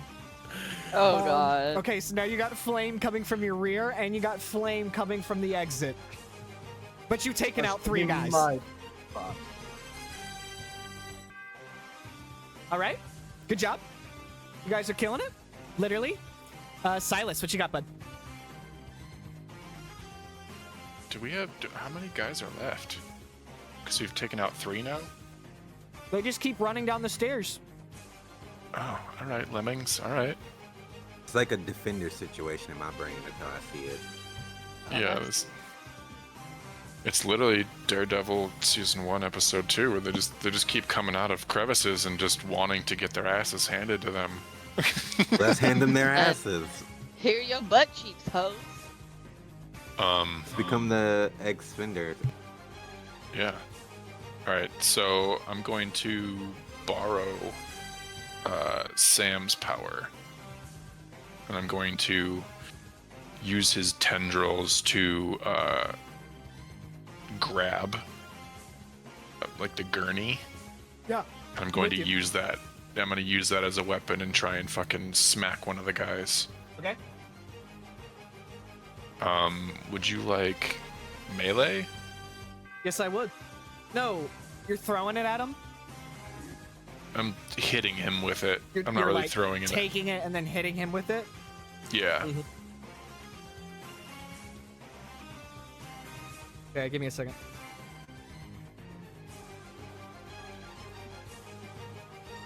You guys are so cool. My power, like my stuff's so lame. You guys are doing such cool What are stuff. you talking about, bro? Did- What are you did you literally not- talking You about? just Were puked you- Yeah. What? Did you Bitch slapped you like like 3 different Black guys. out You guys are being Yeah. so creative, though. You were literally doing the craziest shit before Yeah. all of us. Yeah, you set this thing off, dude, with your ultimate fantastic. All right, I'm gonna let Oh, you no, do I it. was- So, yeah, I was cool. go for it. Roll. 16? A 16. Hell yeah. Yeah. Um. Says it does 7. Okay. As you just want to stick it in the front, or do you want to stick it in the back, or you just want to hit the first guy you see? Yeah, like first guy that I Thoughts? see, I'm thinking like just like a ping pong paddle, like Okay. swiping him out of the way. As you see, so we see Sam with the gun pulling the trigger, and as he's pulling the trigger with the strings, you see Sam running up, and he like shapeshifts the gun with the strings, and is like taking the strings with him from the gun. And as he kind of pulls his strings together, whips over the gurney, launches it into the air, smacks the guy like whack-a-mole. You're gonna like hit him and basically prone him, and basically break his leg. Oh. Shit! Good job. All right, it's Maggia's turn. I'm gonna Nope. Maggia! Maggia now. We are fighting. We are We're fighting not the fighting January. Maggia. There's no No. realism. This is an Fighting escape. We're escaping from that reality. Fighting January 6ers. No, we're not. We are fighting Maggia. I'm gonna have to put it right in front of me, like I did Satomu's name before I learned Satomu's name. Maggia. Maggia member pulls out a submachine gun. Starts spraying. Shit.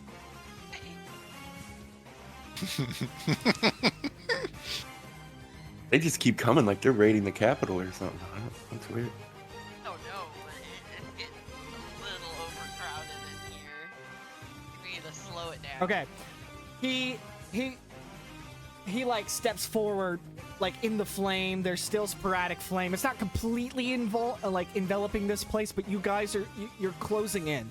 Like you're getting pushed by the flame. He starts shooting at you guys with the submachine gun.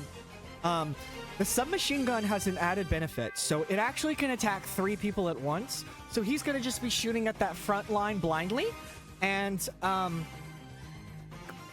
it will be Sam's agility, Silas's agility, and Ottuwei's agility, all who made the recent attack. Are you good over there? Right. No, Oh, I'm we just gonna like roll this agility? way. I don't want the gun. People I are got you. Don't you worry. So what is your agility scores? Oh, better yet, 13. Does a 13 beat your agility score? Yeah. It does? No. Yeah. Oh, fuck yeah, I finally hit you! This guy's just spraying and praying. You're gonna get hit with 9 damage. I think that's For right. how much? 9 damage. Actually, that's pretty bad for me. That's not that bad. Actually. That's pretty high for you, Sam? I'm Can fine. I use I'll be- Can I use a I'll be- karma?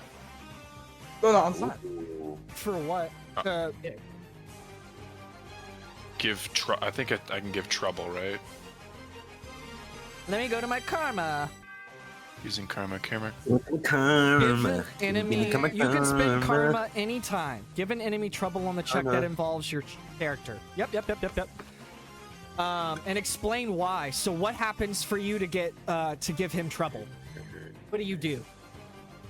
Start to see him come down with the machine gun. He locks it and loads it. What do you do? I would say knowing that, like,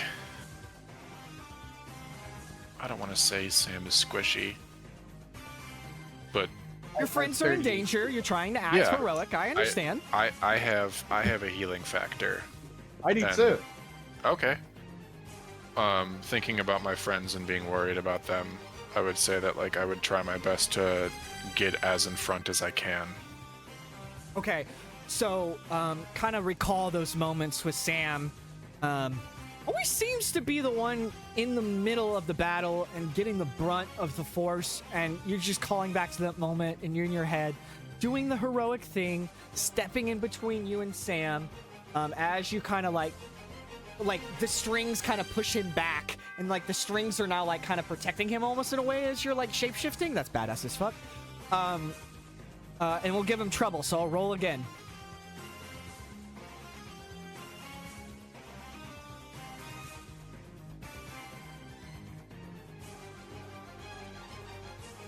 It was a 12. Fantastic. So. So it's just hits. Yeah, it just hits. So you both will get hit for 9 points damage, but Silas does kind of step in the way and takes the blunt of that for you. You're both gonna get, like, you know, you're not. The bullet is not stuck in you, but you've been hit. Maybe it's gone in and out. A little bit. Grazed. And then, how bad did it hurt you, Sam? Was it bad? I'm at 21 HP.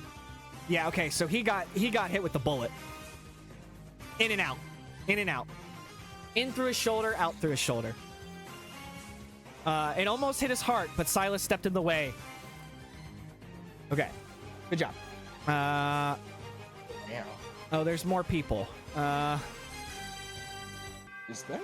Yes. There's not just one person attacking you. Another Maggia, hey. Maggia member comes behind the submachine gun, and you can kind of see the throw of something like a ball-like thing. And as it starts to come down onto the ground, you will notice it's a grenade! Live grenade! Oh!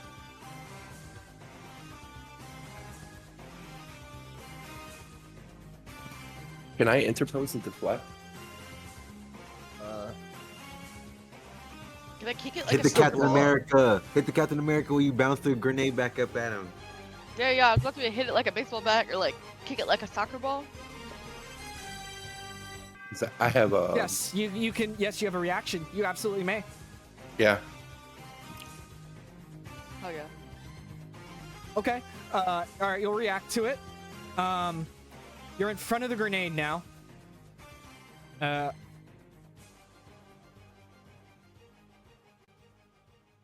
Letting my music restart here. Maggia. Thank you. Thank you. Thank you.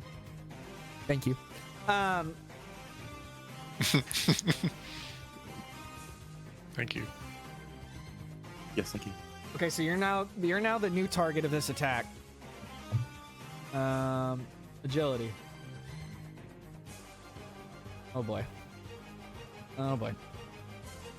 Okay. It was a 14 fantastic. I have This 14 is- defense. You It's do? a fantastic, though. Yeah. It's still a fantastic. And I have damage reduction too. Oh, damage reduction? Yeah. What's your damage reduction? -1. -1. So- Minus Yes. 1. Okay. Gotcha. It's damage addition. Okay, so okay, cool. So damage reduction wise, you'll take that 26 damage down to 26. Holy 13. shnikes. There, it's a grenade. Yeah, that's a good idea by that one. 13. So you'll take 13 points of damage. You'll see the grenade. It's just like the Captain America movie. Comes rolling out. What do you do to take the blunt of the force? You like go up towards it with Delta, or like what is I'm gonna spin Delta upside down, and I'm gonna put it over the grenade and lay on top of Delta. Okay, so as you do Or that, blast me up into the air. as you do that, as you dive towards it, it ignites. You almost had it, but you weren't able to get to it right before. So you cover the blunt of the force for everyone around you, protecting your teammates, protecting your friends, but you do get hit with some of that shrapnel, sending you flying across, well, not flying across, but, you know, lifting you up into the air and tossing you down. But Badass. All right. And one more person. We'll do the guy. Let's come in with the. He's gonna come in with a. Not that. A shotgun. Come down the stairs with some shotgun.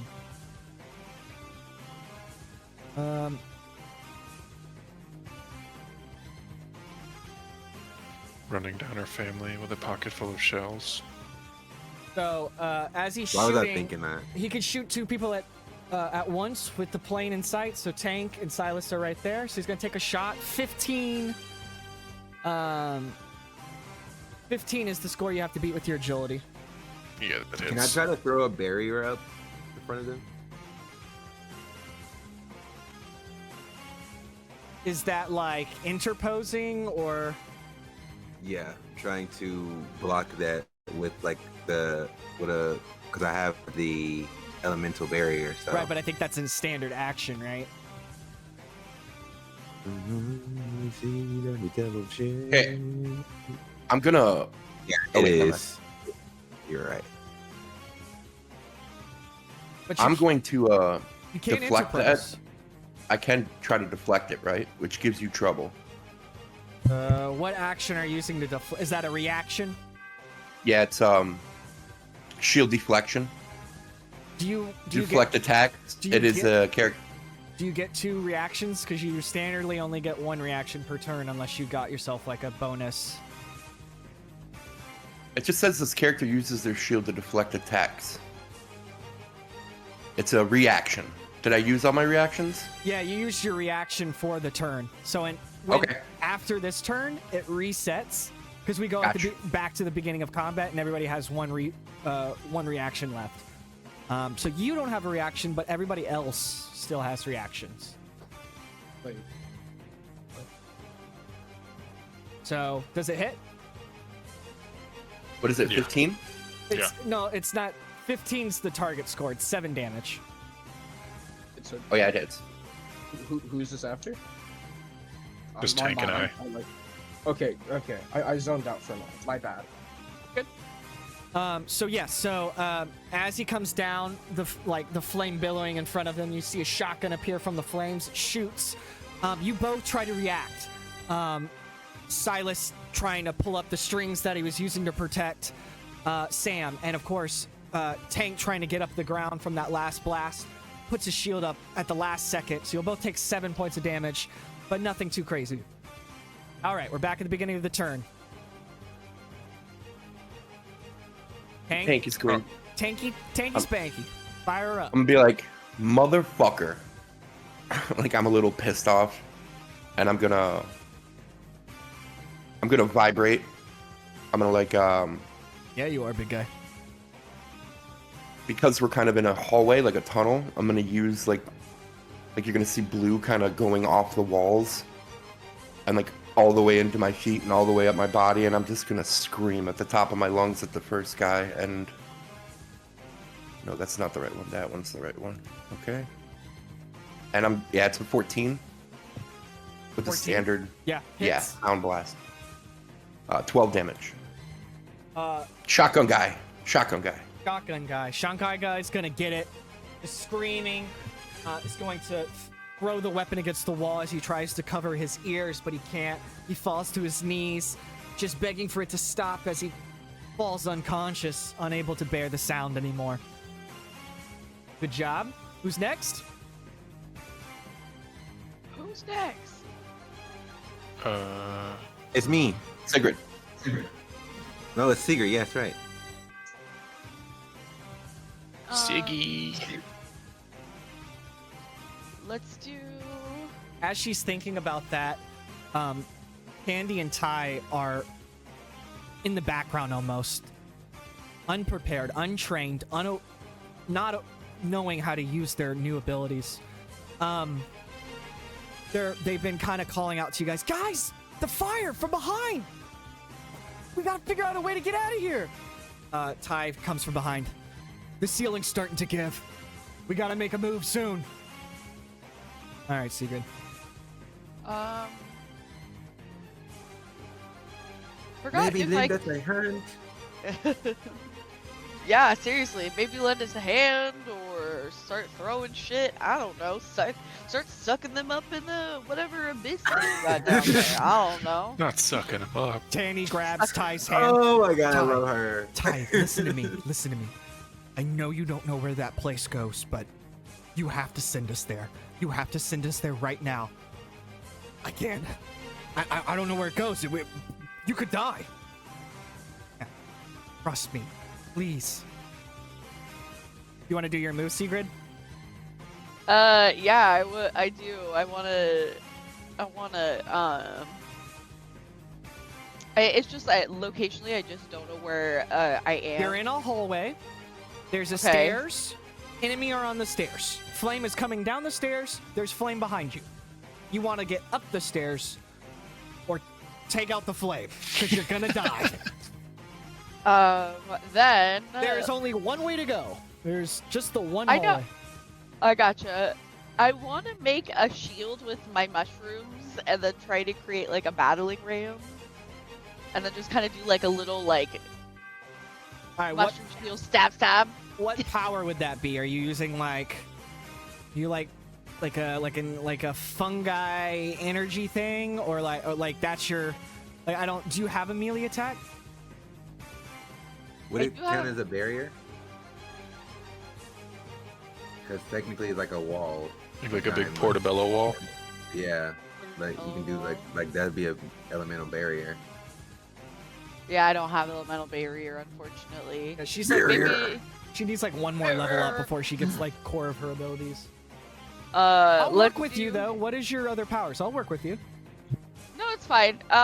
Let's just do a quick. But you have little- burst or blast. But if you I got burst and Okay. infusion. Burst is better because it's stronger. So I would say like a horde of like mushrooms or something, sending them like giant ass mushrooms, just fucking growing them and swinging. you could these chuck a giant hard-ass mushroom at them, mushrooms. you could Use the have, mushrooms to put out the flames. I don't know if that's how that works. I mean, it is damp Or- enough. It smells delicious Or- in here. A great way to season a steak. I do, I just want to grow, like, I want to bottleneck it so we're only getting one guy at a time. And do, like, a mushroom wall bottleneck. Essentially, where, I don't know. I will I think, let you do it. It's just you gotta no, What- no. what do the powers say on your sheet? No, let's not do that. Can I hawk a loogie and then from that loogie, mushrooms grow? Because that is a burst of my element. Yes, thank you. Yes, perfect. Okay, thank you. I am gonna lick my knife and then I'm gonna spit towards the general. I spit in your general direction. She's gonna Ivan ooze this. I lick my knife and like, you unclassy, unworthy Italians. And then I'm gonna start Tom Cruise dressing and kick off the wall again and try to go down for a slash again. Are you okay? Oh, that's right. One action, Ricky. One action, Ricky. Just the mushroom, just the spit All right, in the general you're gonna direction. spit in the general Just direction. the general direction. Perfect. All right, go ahead and roll that.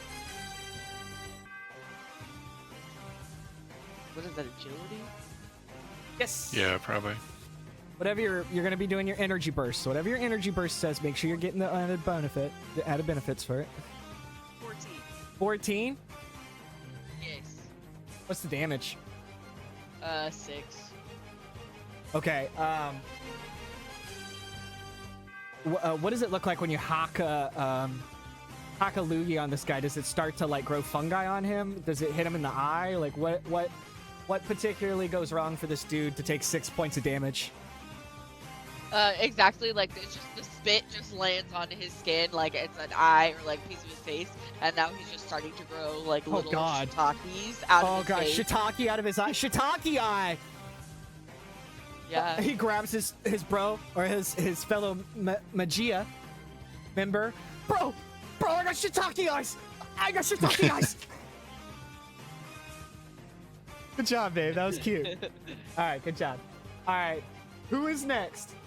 And of course, while this going on, Ottuwei, I believe, you can kind of see Ty start to, like the eyes roll back in his head as you see the smoke starting to billowing around him. He's working on trying to tap into his ethereal, or his dark dimensional powers. Ottuwei, what do you have next? Ottuwei is literally pissed about all of this. So Go off, Queen. Ottuwei is just like upset. He's just like, especially he didn't see his friends get shot and shit. Now he's even more mad. Hold on. But so I'm gonna go with the elemental burst. I'm finna go straight out of this. I'm breathing fire at these things right now. Like, and I'm going full Azula right now. Okay. Oh, I'm so shit. mad. This is Shit. Okay, alright. Fiery King has stepped in the building. and that Fire. is a 14 fantastic, sir. Oh shit. Oh yeah. Okay. My first, probably the only one. I'm glad it happened now. That's my fucking roommate. Okay. Our Lord Ottuwei. Oh, fantastic. Okay. Do you, All right. do you want that damage right now or not? No, I can- don't. we- I don't want okay. the damage. Describe it. Describe it. Oh, Ottuwei, he sees like the fire coming. He's like surveying the what's going on. Like you can see, like his friends are like, we need to get the fuck out of here. Like, you know. Yeah. So he's just all the anger that he has like built up in him. Like he was trying to keep his calm in the situation, but the fight, like the fire and everything, it just has his blood boiling in a sense. So you just see like you were seeing them in the van before, like Yeah. you see like the sigils and things start to glow, and then he just starts like you see in he just starts going in like fire everywhere, bursts of flames out of his mouth. Yeah. Fuck yeah. Okay, so as we see the fire, it is ethereal blue blasting, turning them to ashes. I mean, ashes. This isn't hot flame. This is judgment. This is spiritual reconciliation. As they're being thrusted back into the reincarnation cycle, if you know what I mean. Burned. They originally thought the fire in front of them was their issue. Oh, no more. This flame being produced by the Hex Flame has overcasted on its enemies. The heat from the building starts to burn bright. The building starts to crumble as ceiling starts to fall down. Debris starts. Tandy and Ty, guys! As everybody kind of starts to gather together, as you don't have time to get up the stairs because the stairs are now crumbling. Flame is cascading all around you. You can see Tandy trying to absorb the light, the heat into her, but it's just too much for someone who was just gifted this power. She's trying, but it's too hot. She says, guys, I can't take any more. There, we see almost your training kick in. Months and months and months of almost your subconscious thought. The training kicks in. We see you guys start to kind of mold together as like flame bursts are like pocketing in as Sam and Silas are like spinning their the threading around you guys, trying to protect as flame is coming in.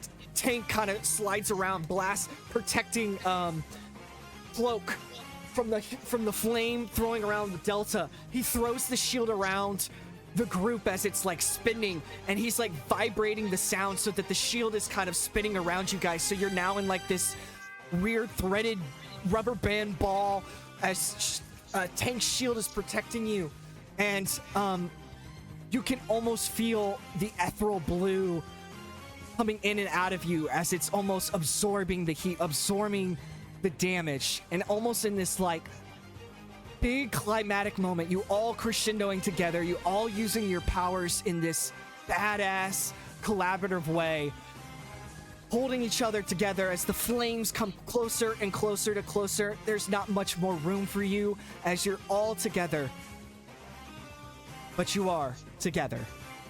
And in that last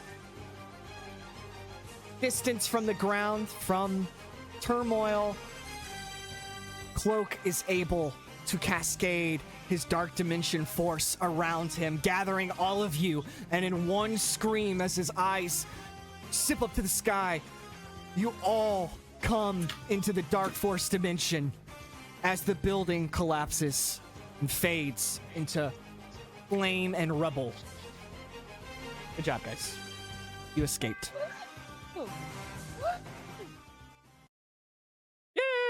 Yay!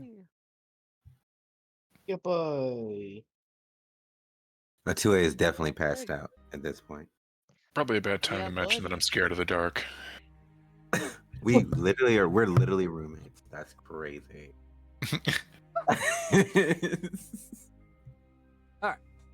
Wild. So we'll be picking up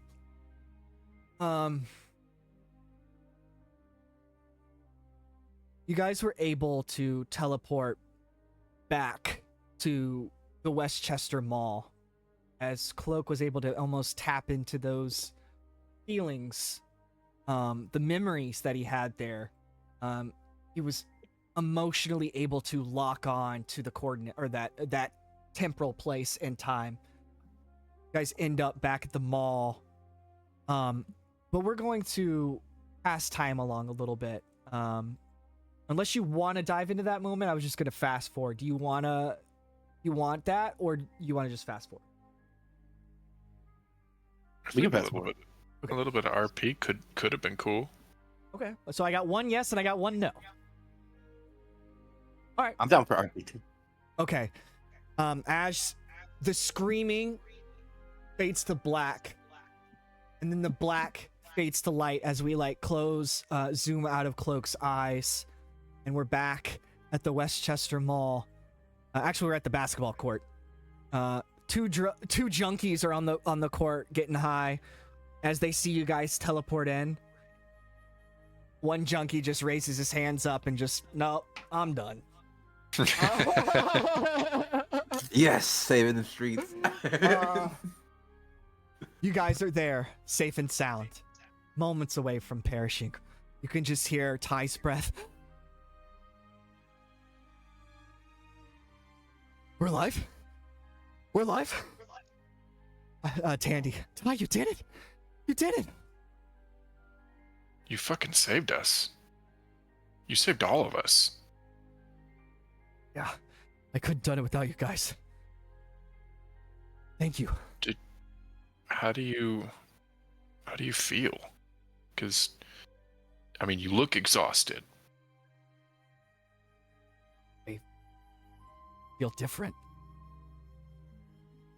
Like the void that was inside of me has now been filled with something else. Candy kind of looks at her like radiating leotard. Hope this thing comes off. I mean, it's cute. Could be a Me too. 365 kind of look. Oh my. Ty and Tandy both look at Tank. Tank is You kind of look laying back. on its side on the ground and hurt as fuck. He's just in a compromised position. We I'm laying almost down, died. man. You choose this time to hit on this poor girl. And, I'm just saying it looks good. Right in front of her make man, eye contact too. and like mouth with him, like, dude, not the fucking time. I'm just saying it looks She good. literally man. just trauma bonded with him. What makes you think you have a chance with her now? Well, I'm just gonna lay here, and I'm gonna lay back on my back. And He That's lays right. back down. That's right. That's right. You crawl back in your corner. Girl, you look good. I mean, roof, but like. Tandy and Ty kind of like looking at each other and almost trying to take in this moment, as you know, it's the Wizard of Oz. It's the yellow brick road. It's the going from Kansas to the Wizard of Oz. I mean, they're completely in a different time, space, the whole thing. They kind of look at each other and then they look back at you. Ty says, "So, what now?" Well, I think it's up to you two. You could come with us, or go it on your own like you always have been. I'm sure Beak would love to see you, though. Yeah, Beak has been missing you guys like fucking crazy. Walking Holy worse shit! than a Wait, cockatiel. Where is Beak. Beak? He's in the fucking van. Where's the No. van? No, He went back. he stayed behind and called authorities, Oh. so he's back at the Oh, that's probably at right. the mansion waiting for you guys. When you have that exclamation of like Beak, we're actually gonna cut there. We're gonna cut right there to Beak as you guys are entering the mansion. As he sees Tandy and Ty. Oh my fucking god, you guys are alive! They have this, family moment where they're hugging each other, and Ty and Tandy are trying to calm him down and trying to reassure him everything's okay. You guys are now all together in this mansion, having this moment. You don't get a lot of these moments. It's a moment of victory. You guys went out of your way, you investigated, you had this triumph. You're there to kind of take all that in, as Ty and Tandy and Beak are kind of reveling in the moment. They're As much as I. What? Oh, sorry. I was gonna say, as much as I really didn't want to get the teachers involved, I think we've kind of reached our limits on what we can do here. We might have to Wow. ask for help. I was gonna start squealing like a pig. Kidding me? Tandy kind of goes up to Silas. I mean, no offense, and we really appreciate your help, but it's hard for us to trust people right now. And so taking that leap of faith, I mean, I can't speak for Ty, but if there is someone here that maybe can provide us some answers to these questions that we have now, I'd like to know what is happening to me. I kind of follows up behind her. Look, I don't know what's going on. If she's asking questions, then I will not be far behind. So, is there someone at this school that can help us figure out what kind of metamorphosis we were just birthed through? I would really appreciate it. And I would appreciate your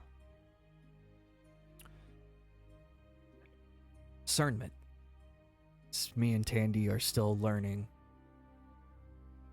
Trust others other than Beak, her, and I. Well, we'd be fools to not think for 1 second that they don't know exactly. There's certain people here that know exactly what's going on and are probably giving you the time and space you need to figure this shit out. Do you want to The do school is literally full of people who came from situations where they couldn't trust others, so you're not only Literally, safe, but you're in the best possible hands. Quite literally, we have one of our teachers go through the same thing that you went through. Waking up in a strange lab, not knowing where you are, getting strange new powers. I mean, he's a little rough around the edges, but I feel like he'll grow on you. Oh. Tandy looks at you. What's his name? Logan. Sounds like a nice guy. No, he's not. Oh. But he's sweet. He's sweet if you give him a beer. He means well. Yes. Okay. Right. We As far fought as ninjas in learning about- Japan. It was pretty cool. Yeah. And as far as learning your powers and what they mean and what's going on now, I mean, Professor X is the only one who could help you with that. Roll a logic Okay. check. Check tank. Logic check. Logic tech. Logic tech. This will be a check, not an attack. Combat, non-combat move. Logic. I'm attacking your logic. 12 fantastic. As you kind What the of, fuck? Yeah, you've been crazy, dude. It's been awesome. It's been awesome. As you're talking to them, and almost you guys can feel, they can feel your warmth. They can feel your good grace, and that you are trying to help them. And as Tank kind of moves up into the group or shuffles around, he starts to explain basically what you're saying, that there are teachers here that can help them, and Tank basically infers that Professor X and Jean Grey, the one of the professors here, would be able to do some kind of telekinetic analysis. He would know that, and he kind of delivers that information to them, letting them know. I kind of Professor X. Kind of It's Xavier. We don't really call him by his name, though. What do you call him? Professor X. I gotcha. Thought it was like. Never mind. What, bald wheelchair guy? Oh, No. he's Bald is the issue you're gonna have with that statement. Bald, bald. I mean, it's a little assaulting. You first see it, but after a while, it's not that bad. Yeah, He's, I call him Hot Wheels. He's a telepath, and as much as I'm sure you will be scared of having somebody look into your head and read your thoughts, Ty's like, wait, what? he can explain and hopefully kind of coach you through what's going on right now. Maybe help you understand. And then obviously there's Dr. Hank. He's more of a scientific kind of guy. Furry, but scientific. Tandy looks Not up. meaning he is a furry. You guys have furries here? Yeah, we No. have giant plushies. They're cool. Yeah, I mean, Sam's roommate is literally a dog, but that's not the point. Roof.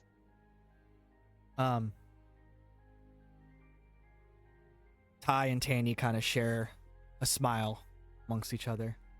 They look back to you guys. Okay. Like to meet this professor.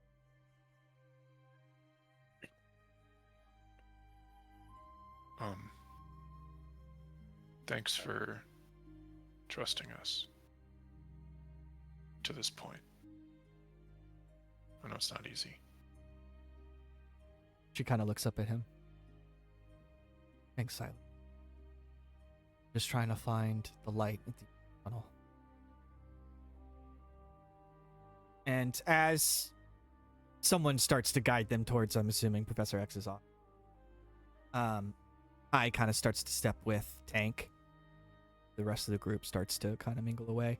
Of course, Sam is usually hanging in the back. Andy kind of notices, kind of walks up to him. Hey, Sam? Good. Hey, I just wanted to thank you. Just, it meant a lot to me and Ty about, you know, what you did back there. No problem. I mean, I wasn't the only one doing stuff, so I mean, Look, me and Ty have been talking, and we really don't want it to ever have to suffer. Well, if you helping us, just let me know. Sure, you can call anytime. I mean, I'll be more than happy. She kind of looks at him, smiles with her beautiful smirk. All right. Thank you. We'll pick this back up and catch back up with the group. And then we'll see you guys slowly walk off into the distance of the Xavier Institute for Higher Learning. All right, we're going to flash forward there.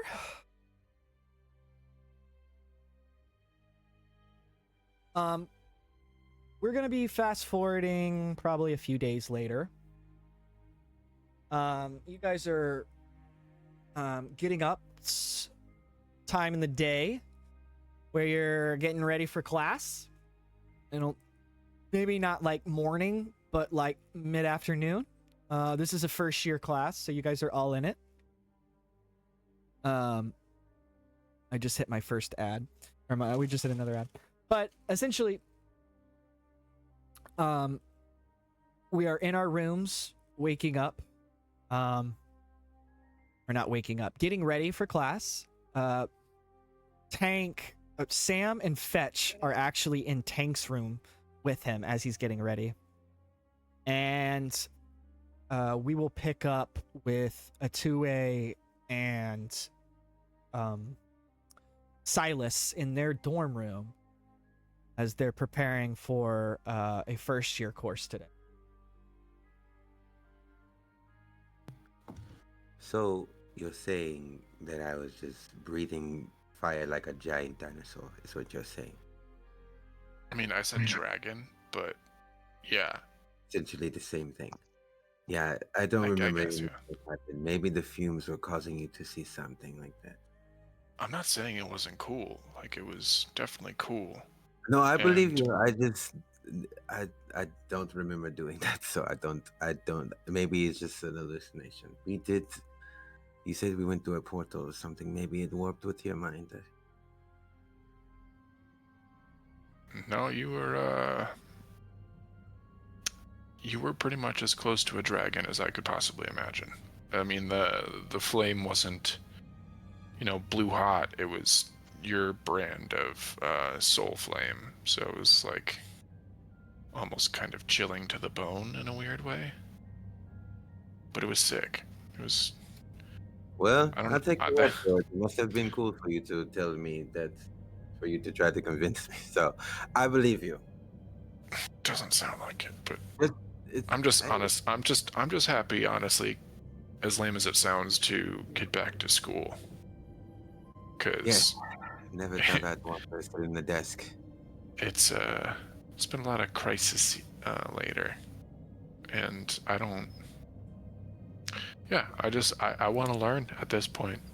I think that's the place for us. Give me a nice long day of nothing but boring old people's stories inside of a book. I'm okay with that. I don't want to keep, putting myself in life in danger situations. It's fun, but it's not that fun. Yeah, don't let Logan hear you call him old. He's like 2 centuries years old. That's old. Yeah, it is, but he also doesn't take criticism very well. Don't let him hear you say that. Yeah. I don't. If we're going to be having a test today, I definitely did not study. I don't think that they'll give us a test on our first day. Maybe like a. What? What are you saying? This is exactly what happened the last time.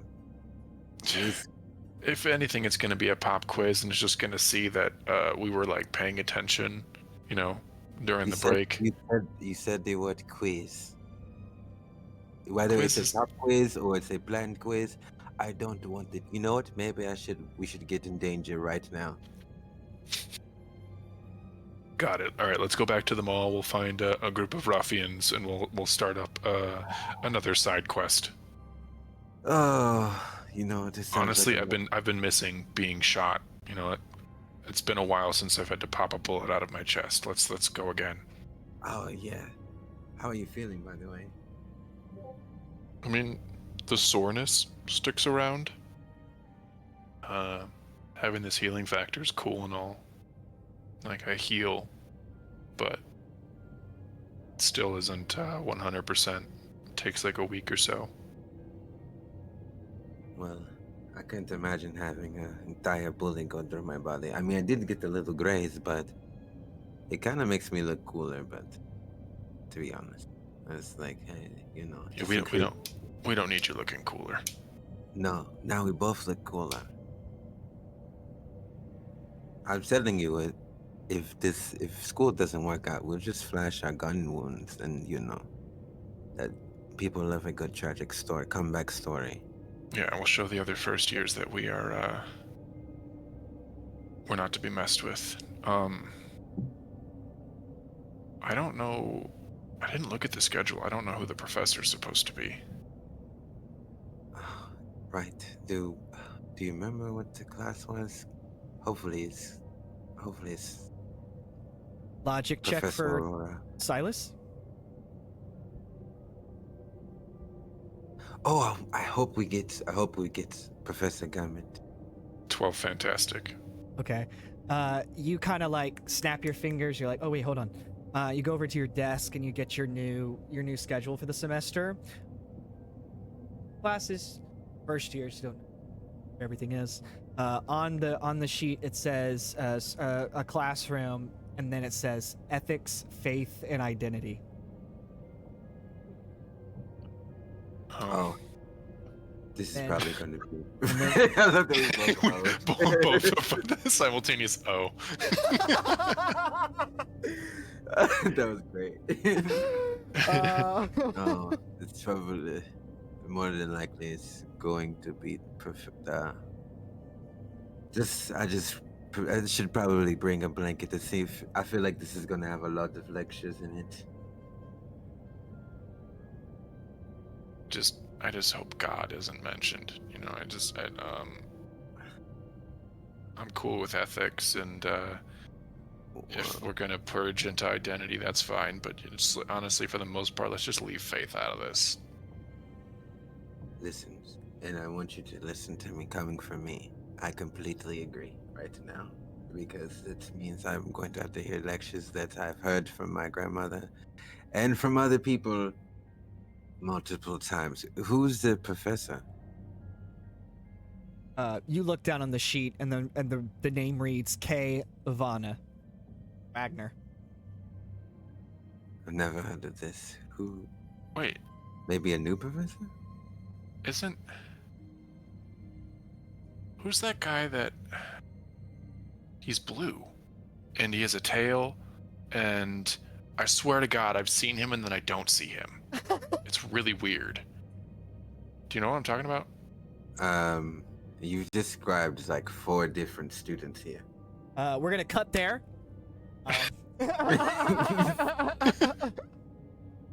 We're gonna go to Sigrid's room, where she is prepping for her class for ethics, faith, and identity.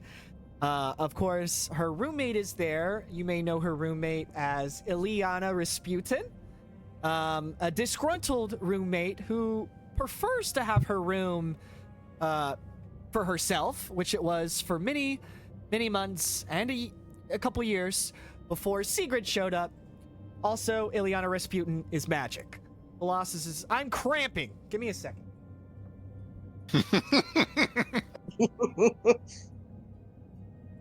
That's a very interesting way to start. Story's so good, got a motherfucker cramping.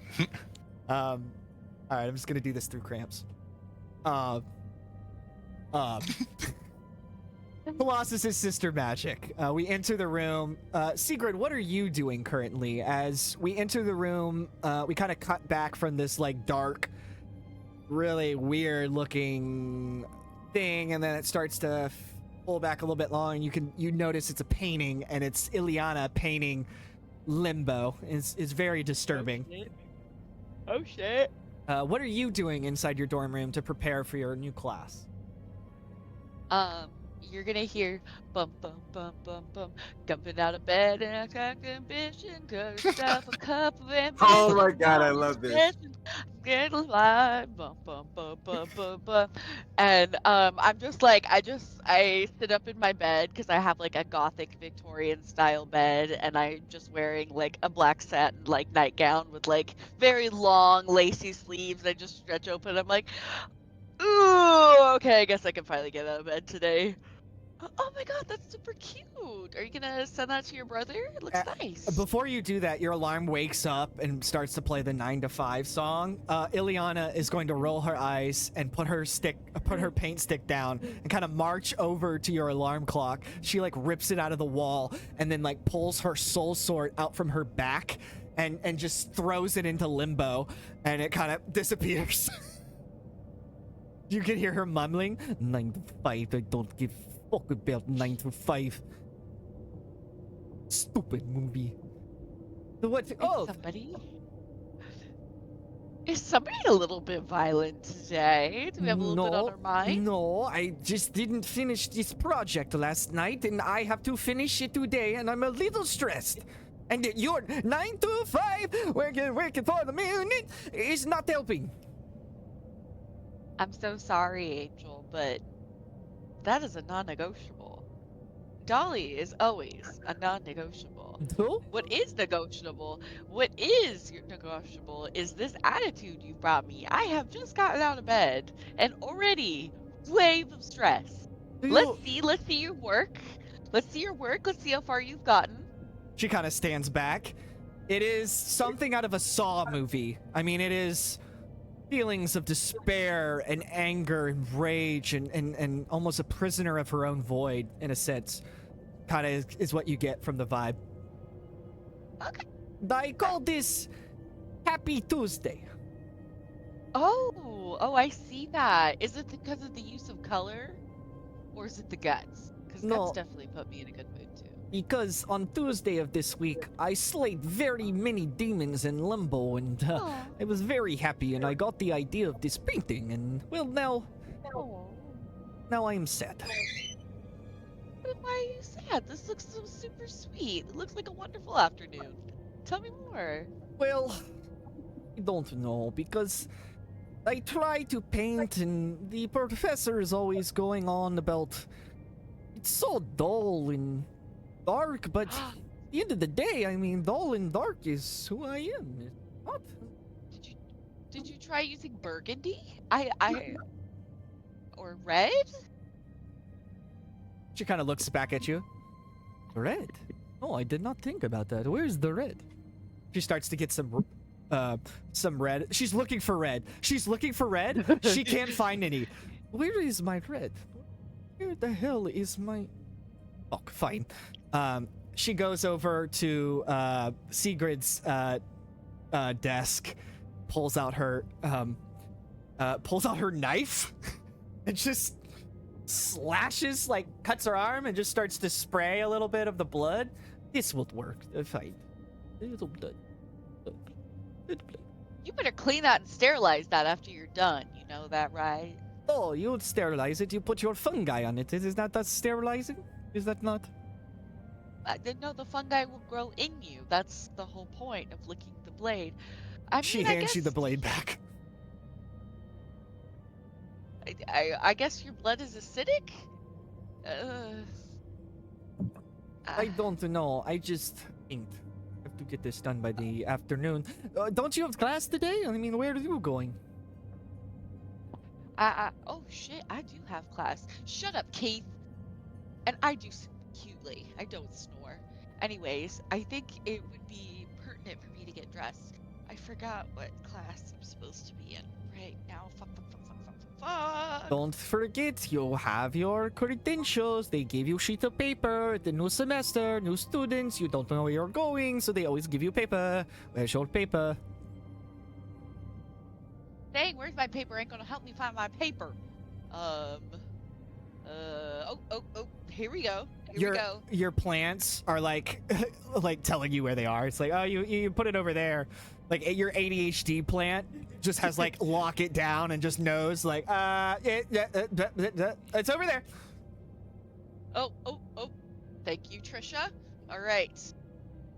You go over to this Kurt? pile of like clothes on the ground. You start throwing the ADHD clothes over your head. Ah, you found it. Okay, Kurt Wagner, ethics. Oh, you're doing some psychology. Very good. Very. You're going to question things and you know do some other. I think Oh God. is perfect. Ah. Oh no, not good at all. She kind of sends like a flame, flame thing flying across the room, and it just bursts into flames. It just You needs to could've hurt burn. my plants. No. If I wanted to hurt your plants, I'd throw them into limbo like I threw your alarm clock. Steve, don't call her cheap. Just kidding. Don't hurt my plants. That was unnecessary. It was looking so good, and then you added the blood, and then I don't understand. It was looking great. Yes, but now, and as the flames start to kind of charcoal, it gives this beautiful like smoky wooden look. Now, it is perfection. Quite like me. You art horse. Alright. We'll cut there. We're gonna go over to Tank's room to see what they're doing to get ready as Fetch is chewing on a ball. We'll kind of zoom out from Fetch. He's chewing on the ball. He's like rolling on the ground. He loves to spend time with his friends. He's really enjoying it. If you're new to us, Sam's roommate is actually a mutant who prefers to stay in a dog form, as the world views him a little bit different than when he's in his human form or mutant form, human mutant form. So Fetch is in the room with Sam and Tank. They're getting ready for this new class of the new semester. What are you guys doing? I'm sitting on the edge of the bed, and Fetch is gonna jump on my bed, and he's literally gonna be a quarter of an inch away from my face, like the side of my face, and I'm gonna be side-eye staring at him without blinking. I'm like, you ever wonder what Fetch is thinking, Sam? As I don't blink, Oh. staring at Fetch in the face. Plenty of times. Careful there. He slobbers a lot. Slobber starts to slowly go onto your arm. I'm still staring at him. I'm not moving. I'm just staring at him dead in the eye. Sam's gonna kind of mutter gross under his breath as he's fully getting up for like the day. So, Fetch, the staring contest that's going on right now between Fetch and Tank kind of meets a roadway, and then all of a sudden Fetch just barks in his face, kind of snaps him back into. And I jump. Your dog's weird. That's all I'm saying. That's your Well, weird. you know, he's my perfect weird child. Kind of does a spin where you are. Sam kind of agreeing in his way, the way he speaks. We gotta start taking Fetch with us wherever we go. I don't know about that. I don't think I feel comfortable bringing a dog into battle. Last time the entire building exploded, we almost died. I don't. Yeah, but he'll be I don't there to have to go worry get about help. another life. If we ever get buried alive, he'll be there to go get help. Just like Rin Tin Tin.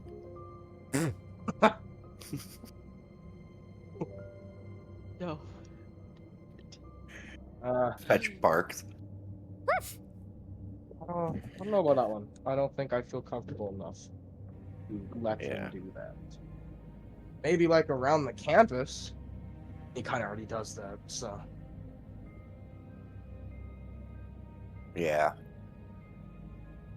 What class are we going to?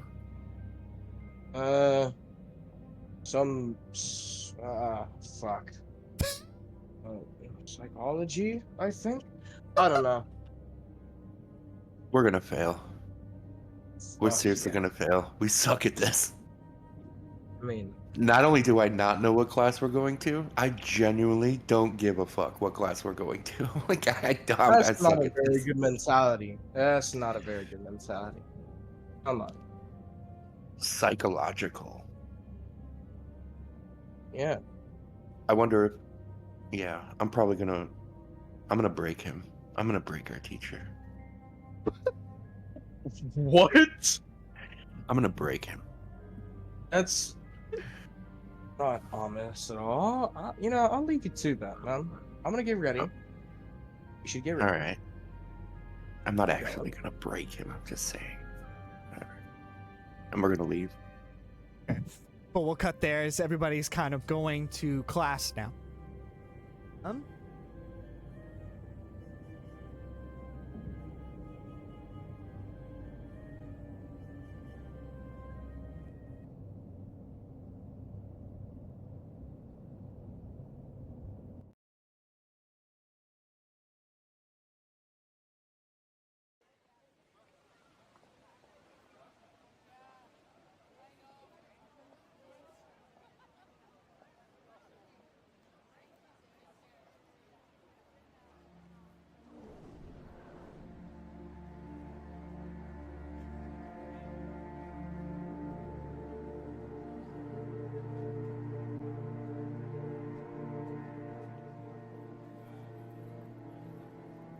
Okay. Interior, Xavier's school, mid-morning, ethics classroom. The morning light spills through the stained glass windows of a former chapel, now repurposed into one of the quieter classrooms at Xavier's school for gifted, or for higher learning. The room is warm. Old wood beams, walls lined with books, soft light, and an unmistakable aura of stillness and purpose. The classroom is circular, cathedral-like, with iron sonnets, shelves of theological and philosophical texts, quotes from figures like MLK and Bonhoeffer, Magneto, and chalk on the blackboard. The students file in. This is the first time in this classroom for them. They've fought smugglers, walked in shadows, and seen what happens when science plays God. Today, though, is different. Today is about what happens next. At the front of the room, leaning against the desk with his arms crossed, tail lazily curled like a question mark, is Professor Kurt Warner.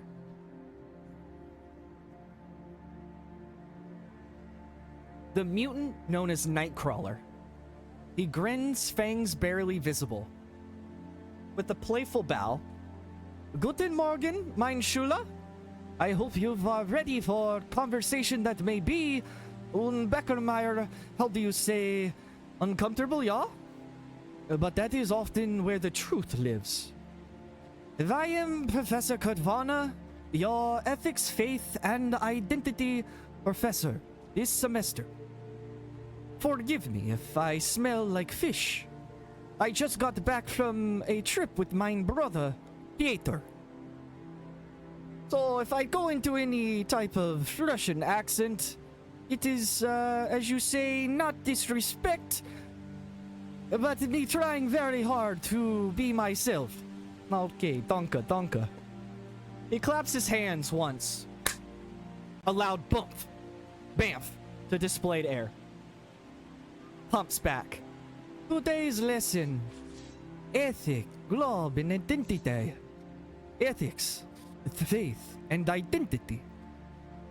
I know, not as fun as telekinetic dodgeball, but this is why Xavier built this school. He steps forward. His fingers touch a line of chalk across the board. He writes, choice, identity, and burden of power. I've seen many people gain power. Some after great loss, some after great free. And often, the first thing they ask is not what I can build, but who do I break? Before we begin, we are joined by two new students. Please welcome Tandy Bowen and Tyrone Johnson. Tandy and Ty step in quietly. Their posture is still tense, a bit guarded, but there's strength in the way they walk now. Neither says much. They don't have to. Every student in the room feels the quiet gravity they bring with them. They look changed. Not just from their new clothes, but from something deeper. Like their insides are still catching up to the outside. Nightcrawler gently.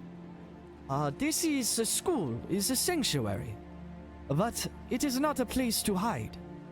It is a place to see ourselves, to choose who we want to become. So, why don't we go around the room and share about ourselves? Make Tandy and Ty feel welcome. Will someone be so kind as to start? Danke.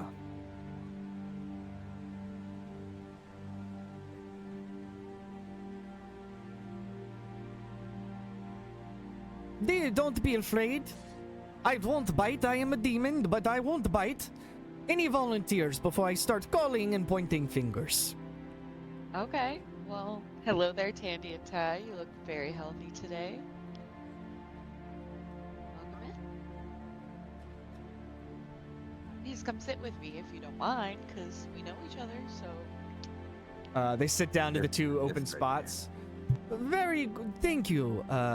We did not get your name, though. What is your name and maybe an interesting fact about yourself that you'd like to share? As how do you say, icebreaker. Danke.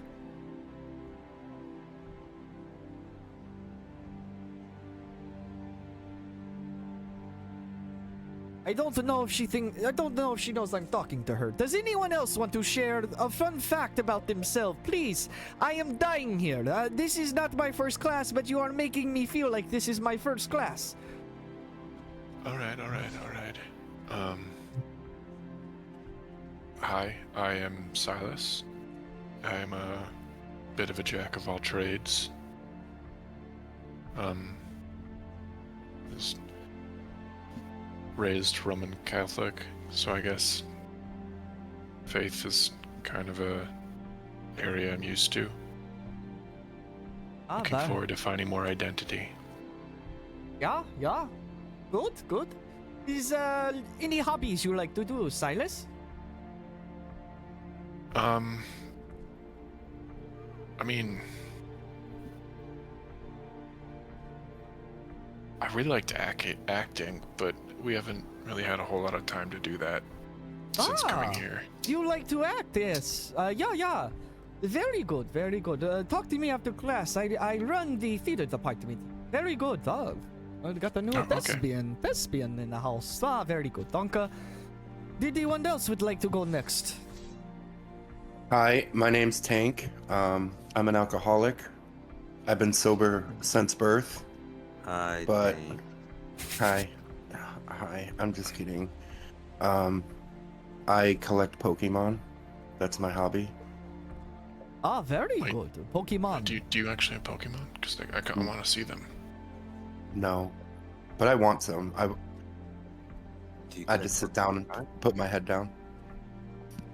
His superpower is apparently lying. Very interesting. I appreciate the gusto that you have. Wiedersehen. Danke. The next, please. Well, I guess I would go.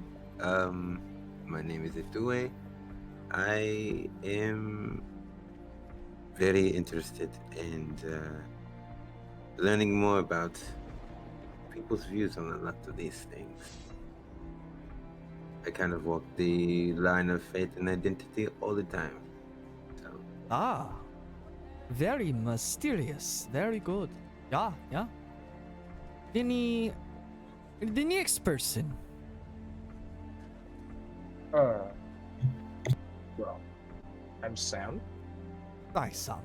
Welcome. I am rather interested in the human mind, and I would love to learn more. We have a young pupil that finds common interest in the background that we have. Very good, very good. Awesome. You should be excited to be here. Oh, there goes that Russian. You got to calm that down. Don't want Pier in here. Ah, good. The young lady, was there anything else you wanted to share with the group? My name is Sigrid Gavelle. My favorite hobbies include taxidermy and agriculture. And to be honest, I was taught one way of looking at life, and that all mutants are superior to humans, and that all mutants should be able to exist peacefully on this planet, and humans have no place on this earth with us. But look at the name of the board. Look at the name of the board. Look at the name of the board. Look at the name of the board. What do you mean? Okay, I don't see the board. okay. What do you mean? I don't see the board. I don't know what you're talking about. Yeah. Good. Yeah, but I guess humans are all right, but I still don't understand. So. This is very beautiful and insightful to learn all about you. See, in this class, we're experiencing exactly that. Difference, culture. We are not all from the same place, but we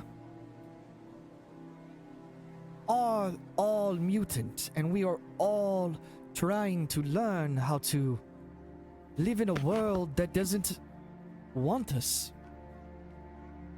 And I understand that we are not here to convert anyone. We are not here to change your mind. I am just the artist, the painter, if you say, that helps you create the image of yourself you so see fit. I appreciate all those that are sharing. Now, our new students, please. Danke. Tandy kind of sits up in her desk. I love ballet. Not just the dancing, everything. Structure, silence before music. It's the only time I don't feel like I have to prove anything. My favorite snack is peanut butter, straight from the jar with a glow stick as a spoon. Don't judge me. Sometimes I sleep with the light on, but it's not because I'm afraid of the dark. It's just because I don't want to feel lonely. I used to hang out at dance studios and pretend I was like waiting for my mom just to feel like kind of belonged there. Good. Thank you for sharing that. That was very informative. Danke.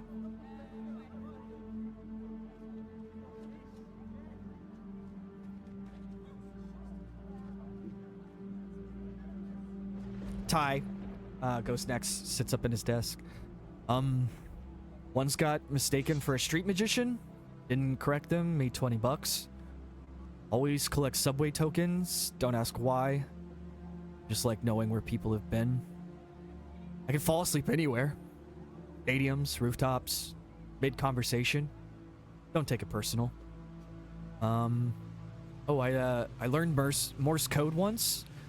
Not because I needed it, just seemed like a quiet way to say something. So, thanks. Very good. Thank you for sharing, class. It is important to feel that you're in a safe space here, and that your feelings and your truths, not always shared by others, but your half-truths, are held in the sanctuary of this classroom. So, which brings us to today's question. The simple one. Was macht einen Helden aus? What makes a hero? He writes it in German on the board, then in English underneath.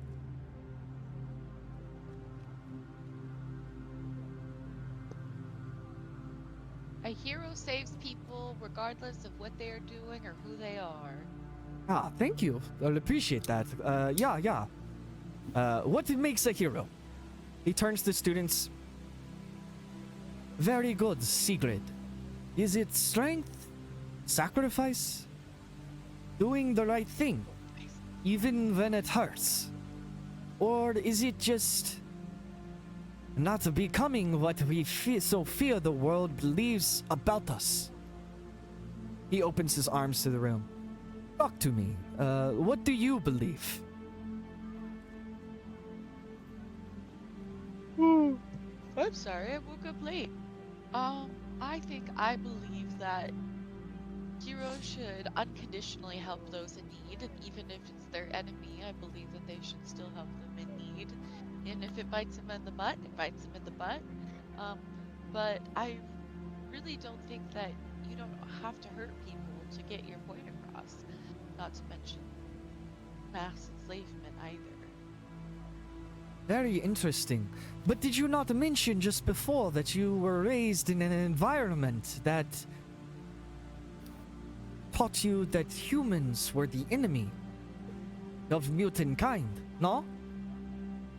Of course, I was scared of humans from the moment I could walk, but that doesn't mean anything. I don't think anybody should be enslaved, regardless of their genome. Ah, yeah. And what if you cannot save everyone?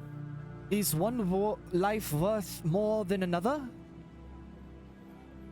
Well, if you were my father, he would say a mutant's life is worth more than another, but if I'm answering, any life is worth more than another, just depending on how much you just deem it's worth. Ah, yeah. But your father is not in this classroom. You are. Yes, it is not in this classroom. Did anyone else? What makes a hero? Or what defines these moments that we are given? Opportunities, as Colossus likes to call them. Yeah?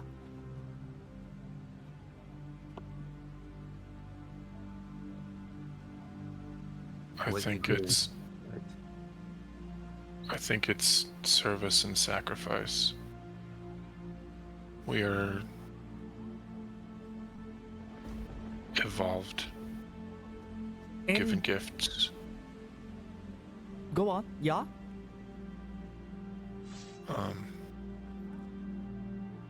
Even if we're treated like they're not gifts. Sometimes people want to paint us as monsters. But I think to be a hero, you have to show them that even through adversity, like Sigrid was saying, you will help your enemies because we are morally complicit to stand and cross that line that nobody can define us. Very interesting take, Mr. Checks his class list. Sorted. Yeah? Yeah. Very insightful and beautiful and original to you. But who decides when it's time to give ourselves? What is cost? What if it costs you your peace?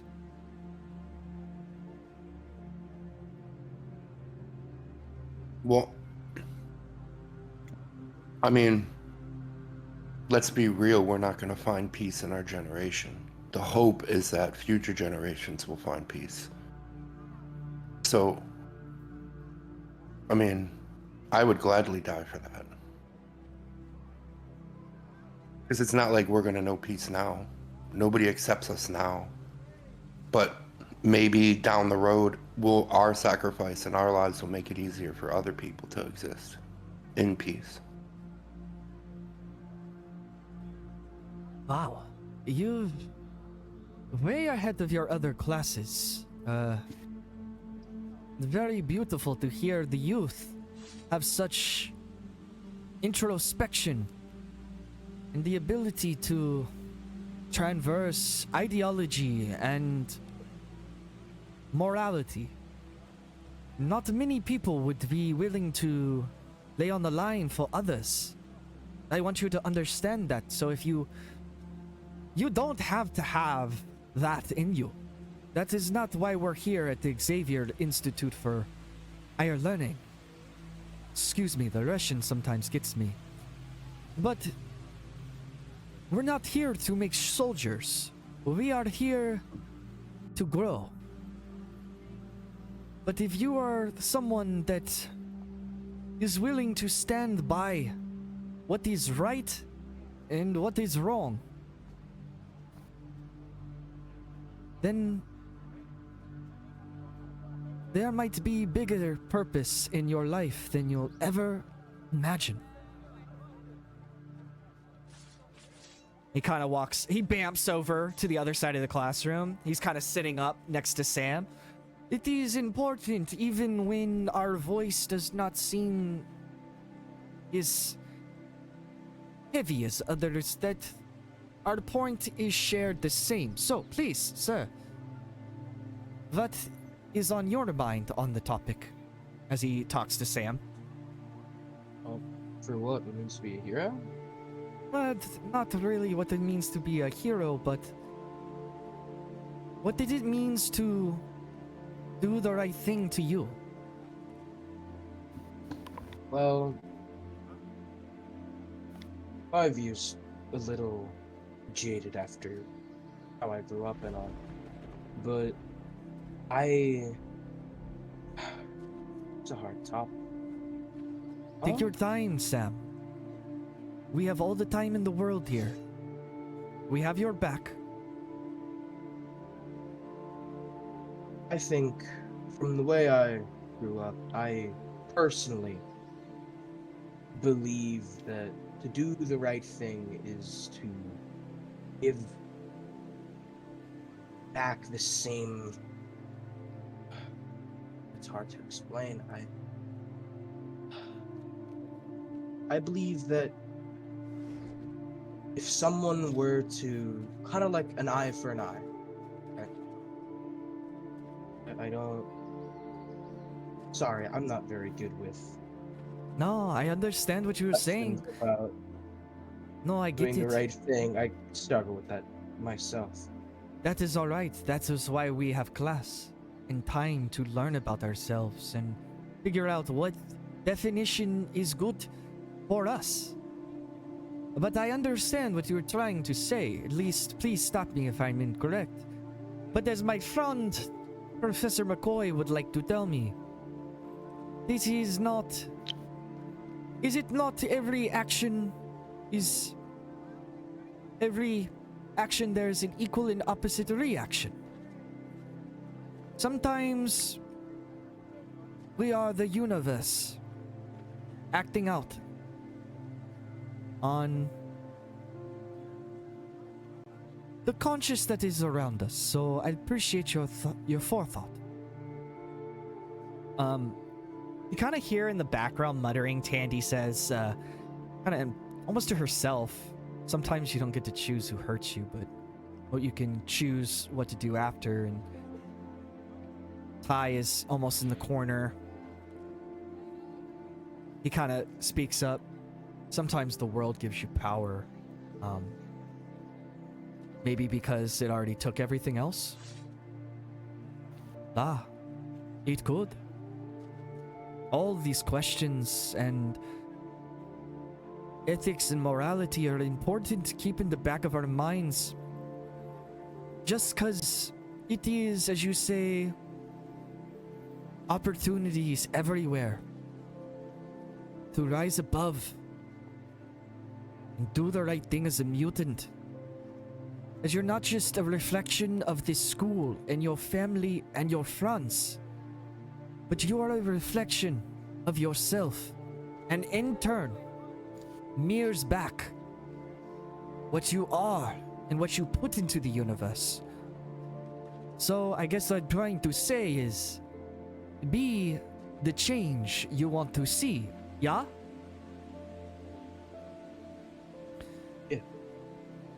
He kind of paces back. He bamps off to his desk. I do not ask you to find all the answers. Not today. But if you leave here asking better questions, Dan haben Ilvern erect. Then we've achieved something. Go on, reflect, and remember, the road to becoming a hero is not paved just with power, but with choice. Class dismissed. Thank you, thank you. Guten Morgen, guten Morgen. Good morning. Thank you, Teach. Didn't even bring up anyone. Did we not get to you? No, you did. I was just making a joke like you think. Autism, sorry, that was autism.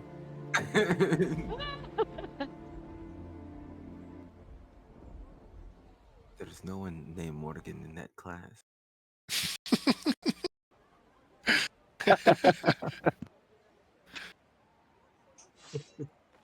I was getting lost in the fucking philosophical ambiance. Yeah, so was that. See, I'm really sorry. I got so. I don't have to apologize Lost at all. the sauce. It was great. It was so good. Yeah. The music was hyping it. Yeah. Okay.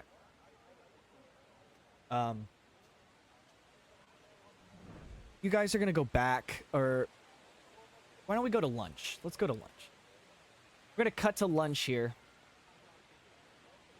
You guys are grabbing snacks together, I'm assuming. Lunch bunch. Squad. Put your trays down or whatever. Oh yeah, we're sitting on the quad with the squad. Quad squad. Quad squad. Well, now we've added Ty and Tandy to the quad squad. Well, Ty, Tandy, and Beak now. If Beak's still there. That's true. If Beak's still here. Oh, yeah, Beak's sitting with you. Yeah. Okay, right on. Oh, look, now he's part of quad squad. Now you're part of Quad Squad. Beak is kind of like birding out on y'all. You gonna eat that? You gonna eat that? Beak, I will tell you one more time. If you reach Sorry. for this, Sorry. my cheese steak, you will be fried chicken before. He's like, sorry. Ah! Sorry. Hey, Silas. Dude, we literally all get whatever we want. All right, you can literally go up there and ask them, and they will give it to you. Like, you don't need to eat off other people's trays. I've gone twice, and I don't think they'll let me go a third time. Look at me, I'm the shape of a bird. Your metabolism, I don't understand it. I gotta gain some weight, man. They're telling me I'm hitting Falcon soon, and I'm not getting down that weight. I don't even know what that means. I don't know what that means. Is it like Falcon, like you're turning into a Falcon? You want Are to you be a like- Falcon? Is that like fat shaming? I don't. Is this like metaphor? Are they trying to say you're very like muscular? You're trying to Are get. you evolving? Like, is the Falcon like I your feel alpha like male all status? three of us. I feel like all three of us. Is this like a Pokemon thing? Do all three? I feel like all three of us look over to the other two, to Sam and Tank, because they're Warlocks and they know me, so they're like Falcon. Is this code for something? Like, what is It's Falcon? just Beak being Beak, man. Alright. I have no Last idea. night, the other day he said he was going eagle, so I don't know. Alright, this is bird logic. Yeah, you can have my fries, bro. Because you know what? Yeah, you can have my fries. He starts like feeding. Oh wait, no. Actually, he goes over to he leans over to Sigrid, and I'm gonna do an ego check on you. Oh no! I'm gonna try to get you to feed me like a mother bird. Fuck that. Oh my gosh! All right, Fuck that. I'm rolling an ego check. Here we go. What's your ego defense? 1. A 1? Oh wait, No. no, defense score. No, defense It's score 11. 11.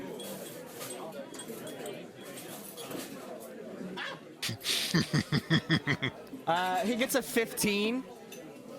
Bitch. Oh no! In his mouth.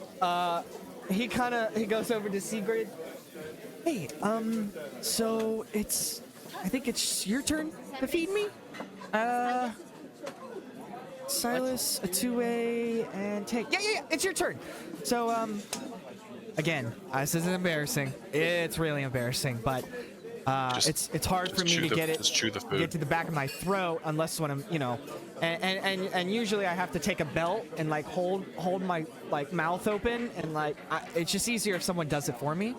And since I don't have a mother, he's got a crock, so it's like just a bunch of rocks in a sack in his throat.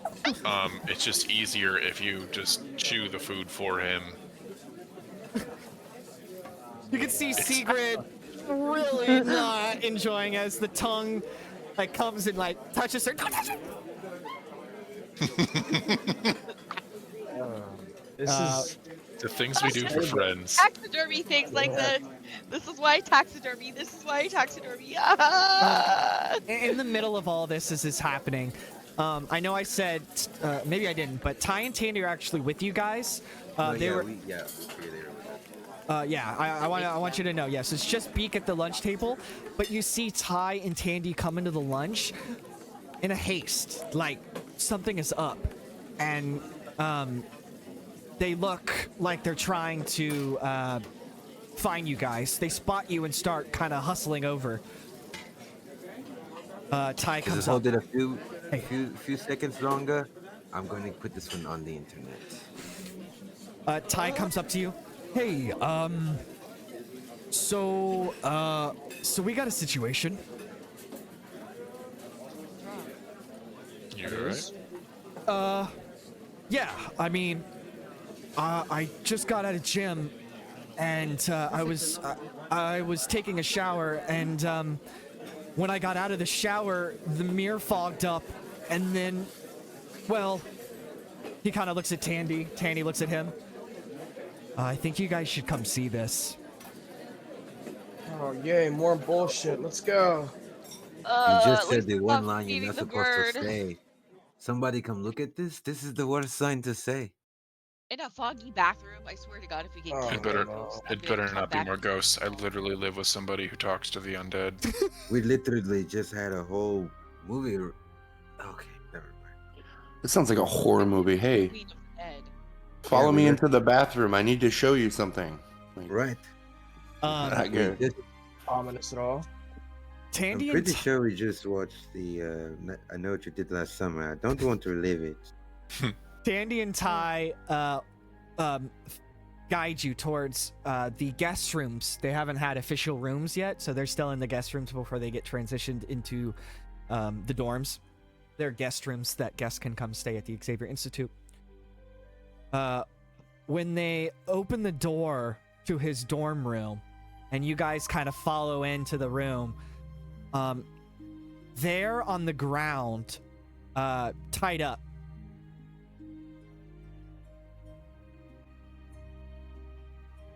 Oh no. sorry, I can't find. Oh, there he is. No. No. Is Dr. Simon Marshall. You pooped it out. I knew it. Oh god. He didn't die. I knew it. He didn't die. All right, let's go. I pull out my knife. I'm gonna finish this for good. Okay, hold on. Hold on. Whoa, whoa, whoa. Okay. What? Totally making would, flight. but we need to No wait vocal cord. before. All done. That's No, not- no. Let's not do that. Yeah. We're gonna do this slow. Let's get our answers. Fine. Yeah. So Ty goes to grab like the duct tape so he's duct taped together essentially, and he's got duct tape on his mouth.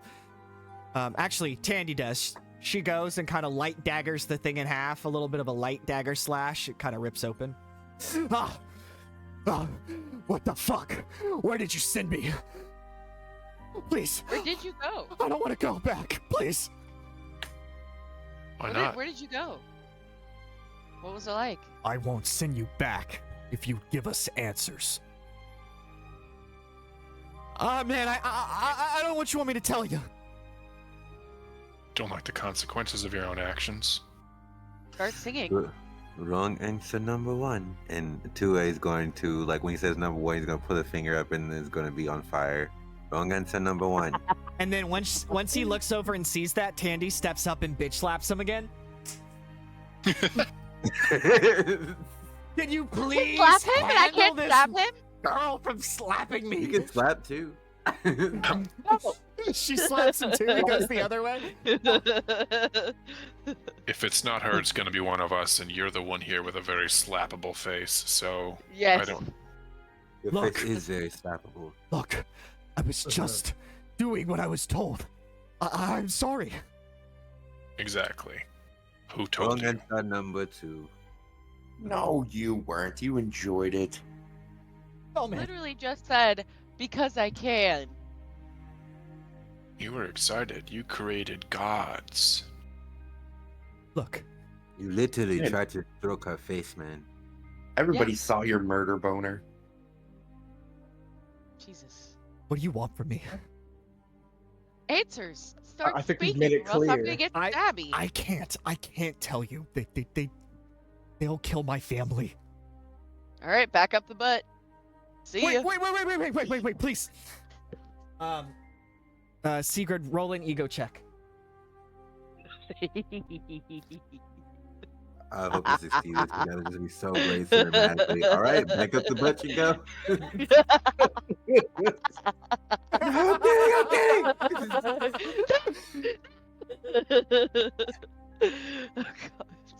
Dark dimension swirly. Oh, my goodness.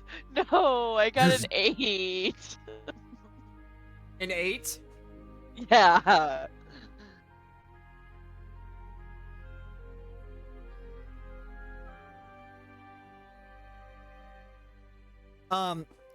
Okay.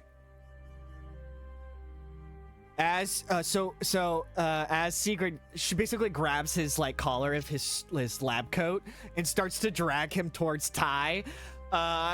Okay, up the butt you go. No, wait. Wait. Please. Let's be rational here and I was raised by an irrational man, so make it quick. okay. Look. I was paid by a very powerful person. And I can't give you Okay. a name. I just can't. All right, the butt is where you go. I think I might have something that could convince him to talk. What you got, Sam? Sam's gonna kneel down beside him, and you'll see strings kind of come out of his palm and slowly crawl up his face, making his way to his eye. Yeah. And right before they touch him, he's gonna say, Yeah. "Okay, man. One last option. Right? One more time. Roll an ego check, Sam. All right." I love how we're torturing and questioning this man. Technically, in the we're middle just of a courtroom. psychologically torturing him. You're 16. Batmaning him. We 16, actually maybe. never 16? really harmed him. As he's like shaking his head. No, I can't. I'm sorry. The little threads from Sam's puppeteering start to go around his eyeball. And oh, is that where you put it in your mouth? No, I put it in his eyeball. Okay, yeah. So they're All gonna things actually in film they're gonna go brain. into his eyeball and through his brain, and as the strings connect to his neurons, and basically implant the idea that he has to give the information away. No. You kind of see him like almost lose like his eyes roll in the back of his head. Silvio Manfredi. He's Maggia family. He's Rialto Building, New York, downtown. Starts to convulse. The fucking strings come out of his eyes as like blood starts to trickle out. And he's gonna kind of like wiggle his hand around to shake off the blood before they go back inside of him. Jesus Christ. The blood You're gonna wash your hands after that, right? Splatters across his lab coat as he's just trembling in fear. Please, I don't want to be a puppet. I don't want to be a puppet anymore. I don't want to be a puppet anymore. I don't want to be a puppet anymore. We got enough information out of you. Now we gotta decide where we're gonna take you. Put him in the So, do we put him in the butt? Put in the butt. We should vote. Yeah, let's vote. Not the butt, please. The butt. Not the butt. Right in the butt. In a show of hands. In a show of hands. How many people want to put him in the butt? The hell are we gonna show hands? I think Just say Literally I. Yeah, say aye. You could raise your hand in this shit. Oh yeah, I you think. can you? Yeah. I You think so. put like the hand emoji. I don't really like him, but yeah, But? but Yeah. But not the butt. no, I think he deserves real punishment. Yeah, put him in the butt. Put him in the butt. That's 3. That's 3. Well, that's 4. 4. We got What? majority vote. Majority vote. Okay. Yep, majority vote. Ty looks at Tandy. Tandy, with a stern agreement, shakes her head. He knows what must be done. Ty steps forward, grabbing the guy's coat, dragging him towards the window. There we go. Um, Have fun in the butt. they're pretty high in this mansion. They're like 3-4 stories up. He's dragging him. As he's dragging him, he's grabbing his eyes. His blood is just kind of pouring, or not pouring, but like coming down his hands now that he's holding his eyes. Please, I don't want to go back to the anal. I don't want to go back to the anal. I don't want to do it. I don't want. Please, God, please save me, God. And Cloak takes him, and grabs him by the cloak, or by his lab coat, picks him up. God is not here to save you. Only the darkness. Damn, that's good. When did Batman show up? I banish you. I banish you for the crimes against humanity. Do you have a last words? And as he starts to think about what he would say, trying to one last second to try to convince you guys not to throw him back into that prison, he doesn't let him finish. No, you get no last words. You only get black. And throws him out the window. And as he's falling out the window, you can see Cloak's cloak kind of flow out the window with him as it kind of starts to flutter, the cape fluttering as he's falling. And then as soon as he hits the ground, the cloak kind of envelops him and swallows him whole into the dark force dimension. Excuse me. Ty turns back from the window. I didn't think about breaking that. Can we pay for that? Oh, okay. We're fine. If we, Money's not really an issue here. Oh, if we just leave, they won't even know it was us. Yeah. Tandy steps in. Okay. What did he say? Silvio Manfredi. Does anybody know anything? Manfredi? I heard Mangini. Manfredi. Yes. Manfredi. A man named Alright. Freddy. Manfredi. Man named Freddy. All right. Ah. The infamous man Freddy, not to be confused with Freddy Boy.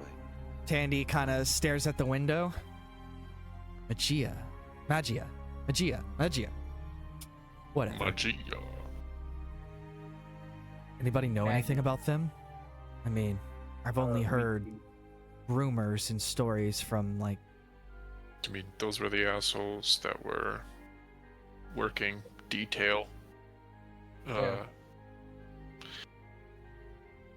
They were the ones who nearly killed us when we were trying to leave.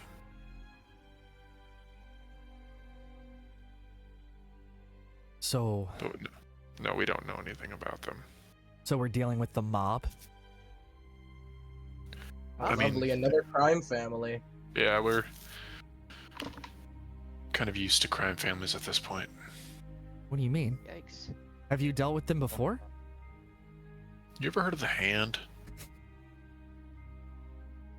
I mean, it's kind of my goal every time I perform.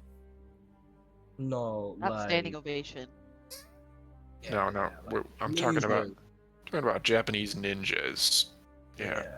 They've tried to kill us a couple times. Fucked Super up voodoo ninjas. shit. It wasn't wasn't pleasant. A lot of blood. Do you?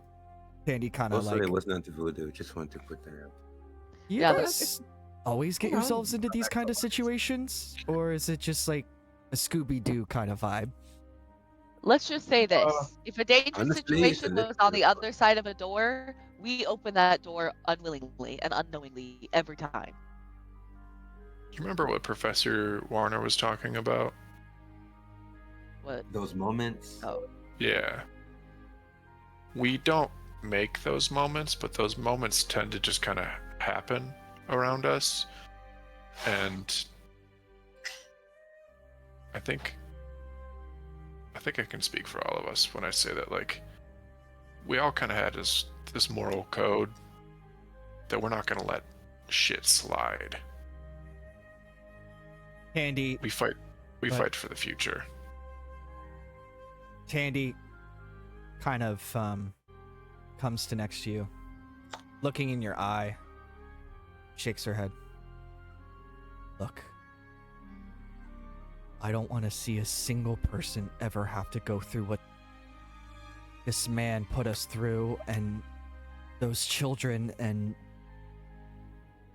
the kids that didn't make it out.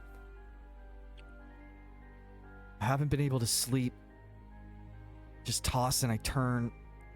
All I hear are their screams. And I think, why did I survive? I kind of steps up. Hey, you can't think like that. I know, but Silas is right. This feels like an opportunity. And I'm not going to stand idly by. Let this man create more horror. What was his name? Ty's like Silvio Manfredi. And as you guys are talking, he's kind of on his computer Googling. He said it was the Rialto building. And kind of cuts to, you see like the building on maps. I'm assuming he's talking about that. It's a big fucking building. Yeah, that's a skyscraper. He's obviously got money if he's able to fund a abduction and trafficking ring. Yeah. Yeah. That equipment looked Trafficking's expensive not too. cheap. Yeah, trafficking is not cheap. Yeah, this Manfredi guy's all over the news. I mean, a lot of news, allegations, but nothing ever. He's untouchable, much like old white men are. That's true, but not all of them. No longer. I used to think my father was untouchable. Longer. Same. No one is untouchable. Oh, Tandy kind of looks at Ty. Look, Tandy says, we can't ask you to go with us, but I ask you as friends not to stop us.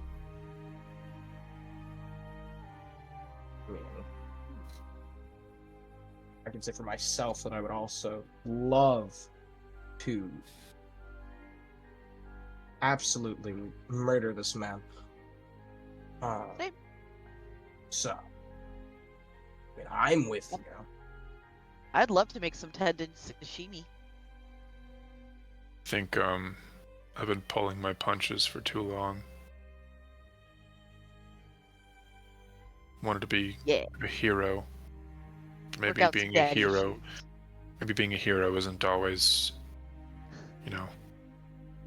Black trying to and make white. sure that everybody gets out.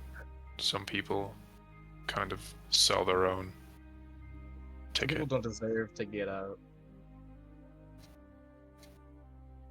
So then I I'm ask you not going this. to stop you.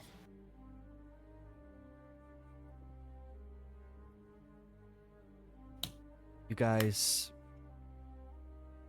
stepped up to help, no, to save Andy or Ty and I. Will you be willing to step up one more time to save the future? All those other kids. I mean, that building is full of mob members. I don't know how heavily armed it's gonna be. And, well, you guys seem to be able to handle yourselves in, confrontation? Yeah. Confrontation is kind of our strong suit. We got you, baby girl. Then it's settled. How are we gonna get there? Oh no. We can steal Scott's car again. I don't think we can fit in Scott's car. Might have to just take the minibus. Damn it. It's Want too to steal field- it again. Too Other much. field trip. It's take too long. Every moment we give him, who knows? He might be on a plane right now. I mean, sure he's aware of can't- the incident at the science lab, and we gotta get there quicker. I mean, If only we could still I don't be think experts. anyone knows how to fly the X-Wing. Yeah. I can think of a way we could get there quicker. I'll do We'd it. have to tell. Oh. We'd have to tell mean- somebody. Either that or Cloak could take us, or Ty could take us. Sam, So, I Ty don't looks at know if he's Sam. Much, Roll an ego check. Sam. ah, fuck. Yeah, we're calling him by his real name, Cloak. Yeah. Oh, I got a 15. One less than last time. He's one of us now. Oh yeah. One of us. One. Us. Okay. So as Sam kind of brings this up, I don't know, man. It's such an iffy thing, and it's all based on time, temporal, and my emotional state. And I did it that one time, but that was I don't know. And Tandy comes up to kind of support. Kind of comes up with Sam. Look, you got this. Just tap in. Like, think about where we were, and think about this pain that they were in. I know. Ty, remember when we didn't think we were getting out? Kind of looks at her. Yes. We're out. I'll get us back in. Yes, my love. This might Alright. sound kind of crazy, but what if we asked for a specific teacher's help? Which one?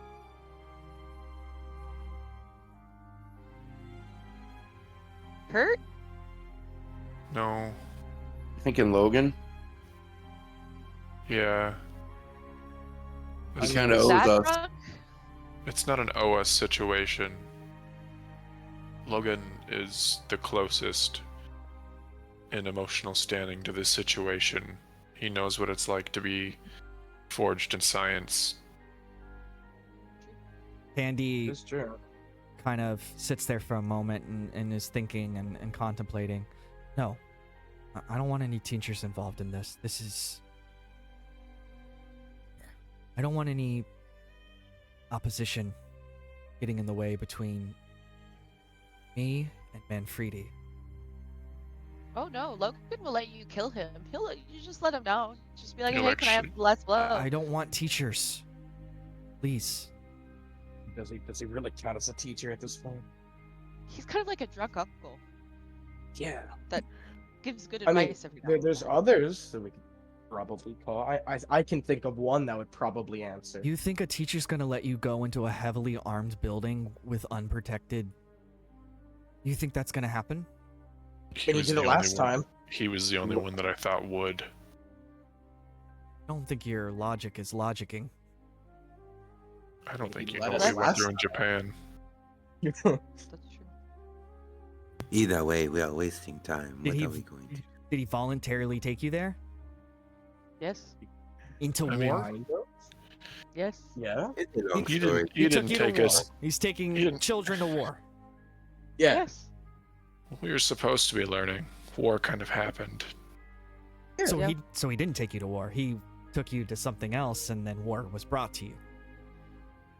It was more of we were minding our business, and then war Okay, happened, we're leaving. and then he asked us. No, you know what? Don't worry about it. Don't worry about it. Me and Cloak will handle this. Okay. I just don't want any No, no, no. teachers involved, because the moment teachers get involved, then the X-Men get involved, and this is between That's Cloak, me, and that man.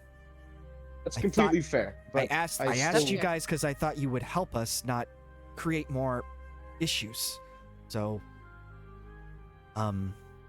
We're not So- creating issues. We're creating a plan. Going in there, guns a-blazing. Who knows what might happen? You plan can't is just walk into a situation when you have no idea what you're expecting other than one person. know what to you have- expect. It's the same shit we've been dealing with. No, it's the Mo- Empire. mobsters We've- in suits.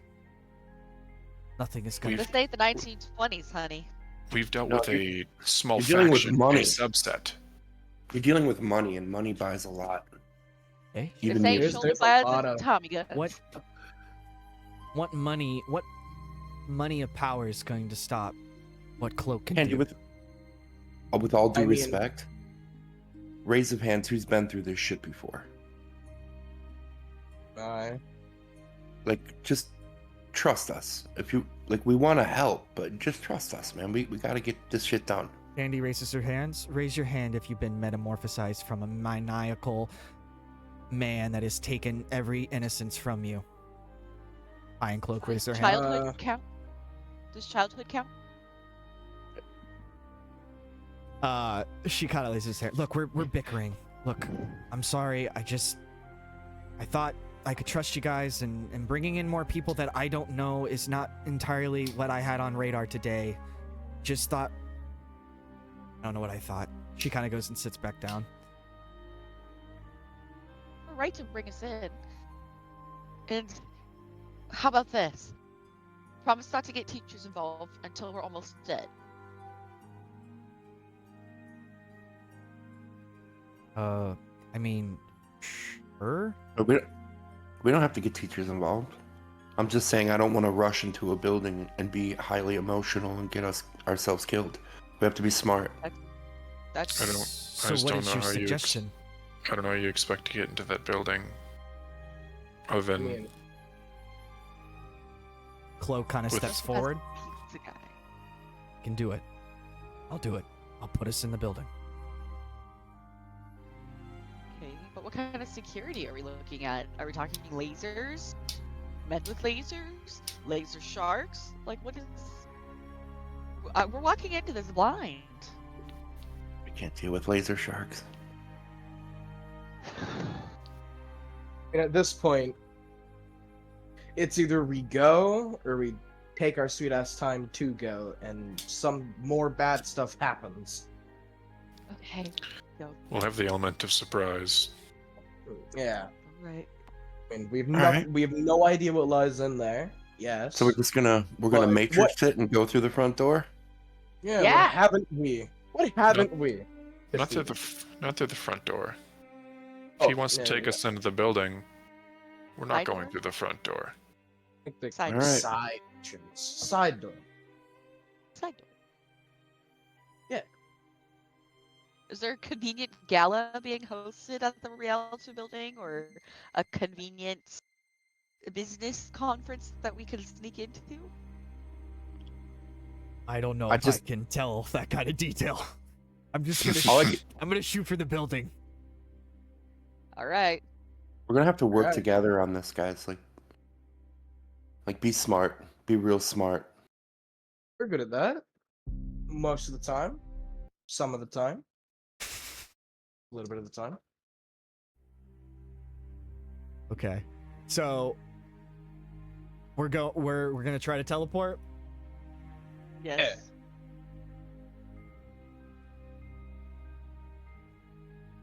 Are you rolling for teleport success?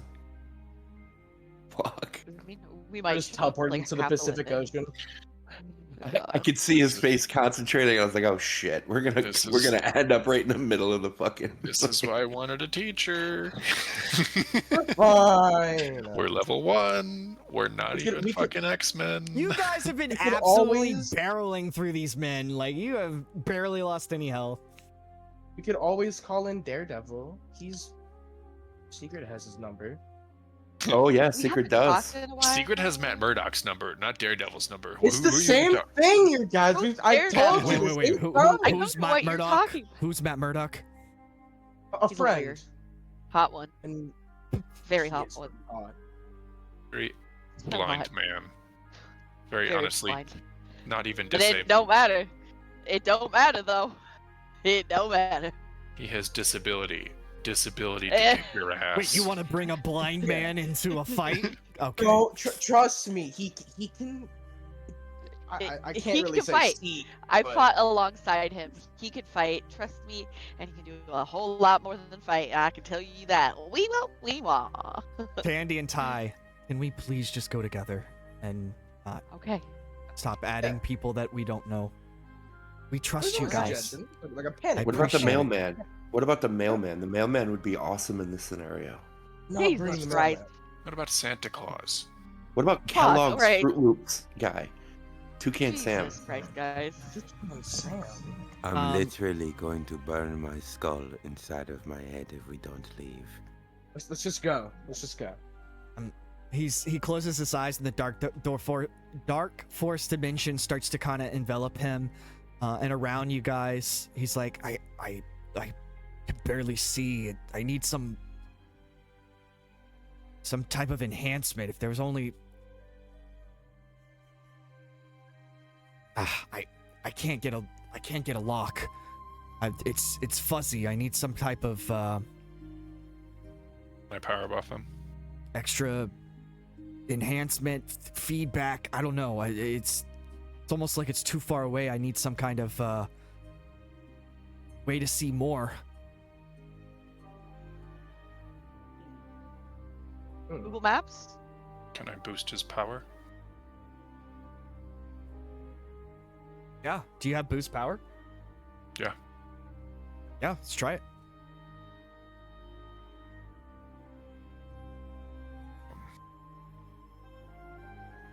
I don't know.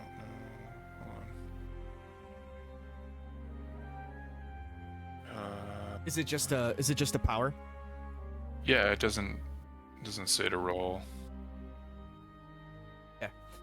Okay, cool. So you just boost power. Okay. As he kind of goes back into his trance, you kind of see him lock in. There, I got it. All right, everyone together now. And you guys are gonna all kind of grab hands, together, forming a circle. And Cloak is in the middle of you guys, and you all are grabbing your hand. You grab a hand, and you have his hand on him. And you're all together, and the dark force dimension starts to envelop the whole room, and then in a flash, you guys are teleported. Location: the Rialto building. a Maggia-owned high-rise disguised as a luxury corporate office in Midtown Manhattan. 25 floors of glass, steel, and shadowy dealings. Top floor, private residence of Silvio Manfredi. Time, just before dark, or dusk. Golden light filters through the skyscraper windows, but darkness is looming. The camera pans down a towering glass monolith, the Rialto building. Inside, marble floors, steel security gates, and tailored suits hiding holsters. From above, the glint of a rooftop surveillance drones shimmer in the dying sun. Inside, the sleek, modern lobby, a string of quartet plays softly near a waterfall wall. But the music is tension wrapped in civility. And then the elevator dings. The doors open. You guys are in the main floor. The first floor of this building. You end up in the elevator, so you're already in the building. You're not going into the building, you're in the building. Elevators open to the first door, and as you look, the receptionist looks at you, and all the Maggia guys are also a little bit puzzled as they can see Cloak in his cloak, and of course Dagger in her radiating leotard. They look at you, you look at them. Ty's like, Hit the elevator button. Hit the elevator button. You start hitting the buttons, hit the buttons, and that is where we're gonna end tonight's session. Thank you very much, guys. Nice job, nice job. I hope we had fun tonight. Another exciting adventure.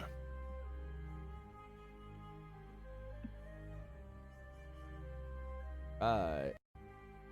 Fuck. Another good one. Another banger. Hope you guys had fun. Super fun to have, to kind of get the... We didn't get to finish it, but hey, we'll pick it back up next session. We finished one part of it. We did. We almost got to the end. But I hope you enjoyed it. I hope you got to, the whole point was trying to be a part of Cloak and Dagger's origin story. So I hope you had fun kind of learning that. Is there any notes from comments, compliments, concerns from chat? Let me know. Was there anything that stuck out to you guys today? I thought everyone had a really awesome moment. And I thought everyone got to shine, and that's the best part of TTRPG, everybody getting a moment in the sun, and that's what X-Men's all about, is that, like, it's not one person that's the star, it's everybody, and I really feel like we all got to be the star tonight. That's awesome. Let's see, True Monkey, dude, Ty and Tandy just being main characters now makes me so happy. I love Sam just whipping out the Glock. Oh yeah, Jesus Christ. It was a good night. About that. Anything from the players? I love fight scenes. I mean,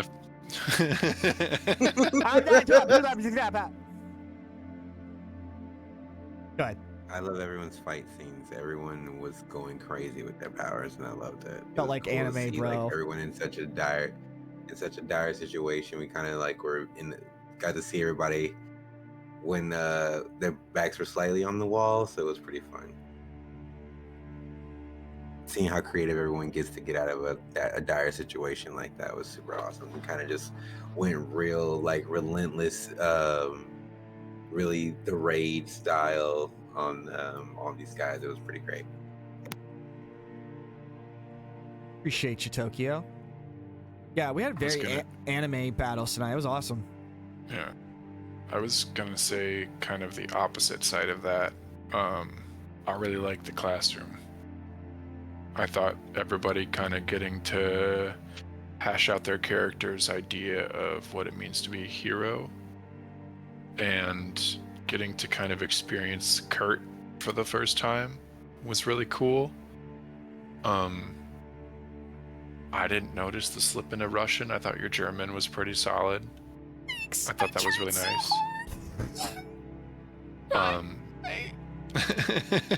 I've been wanting to bring Nightcrawler into the game so much, and I've just been so nervous.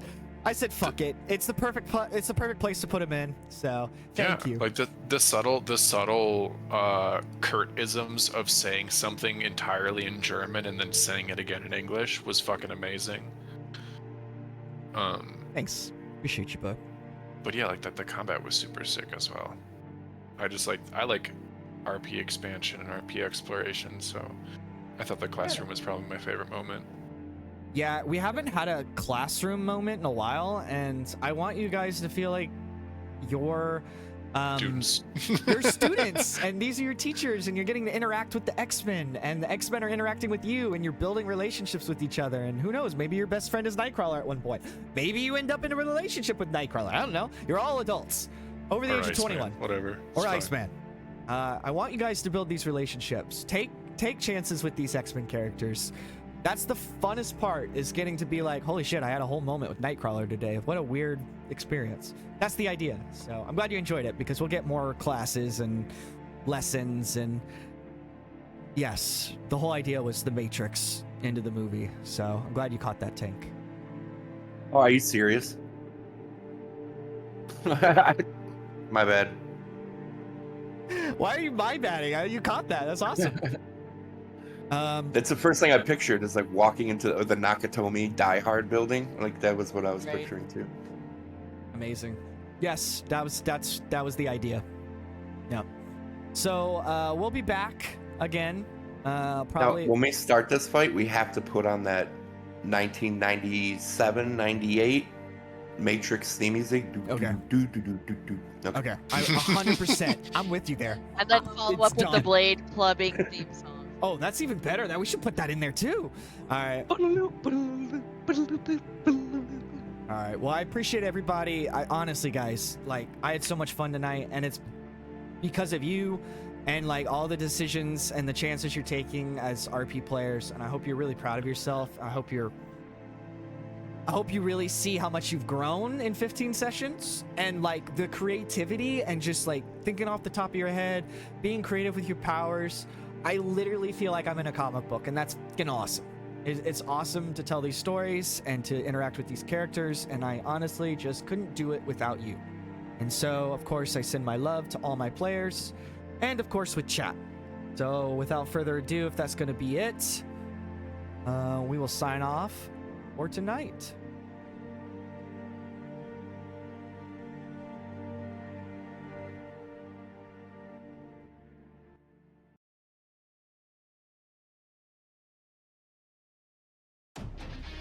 Well, true believers, that's going to wrap it up for us this week. I want to give a huge shout out to my incredible players for their creativity, bravery, and willingness to take risks.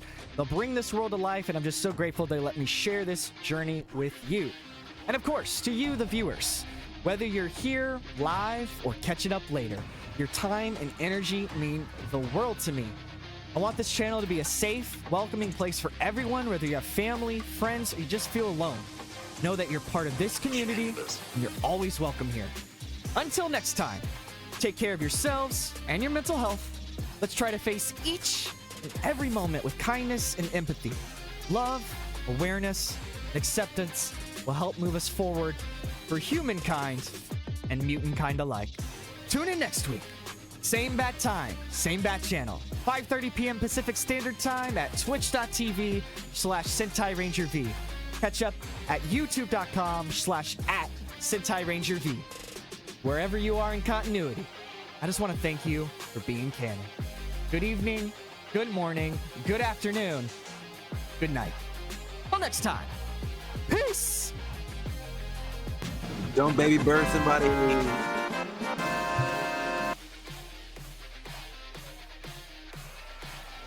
I saw Beak and I was like, oh no, the baby bird thing.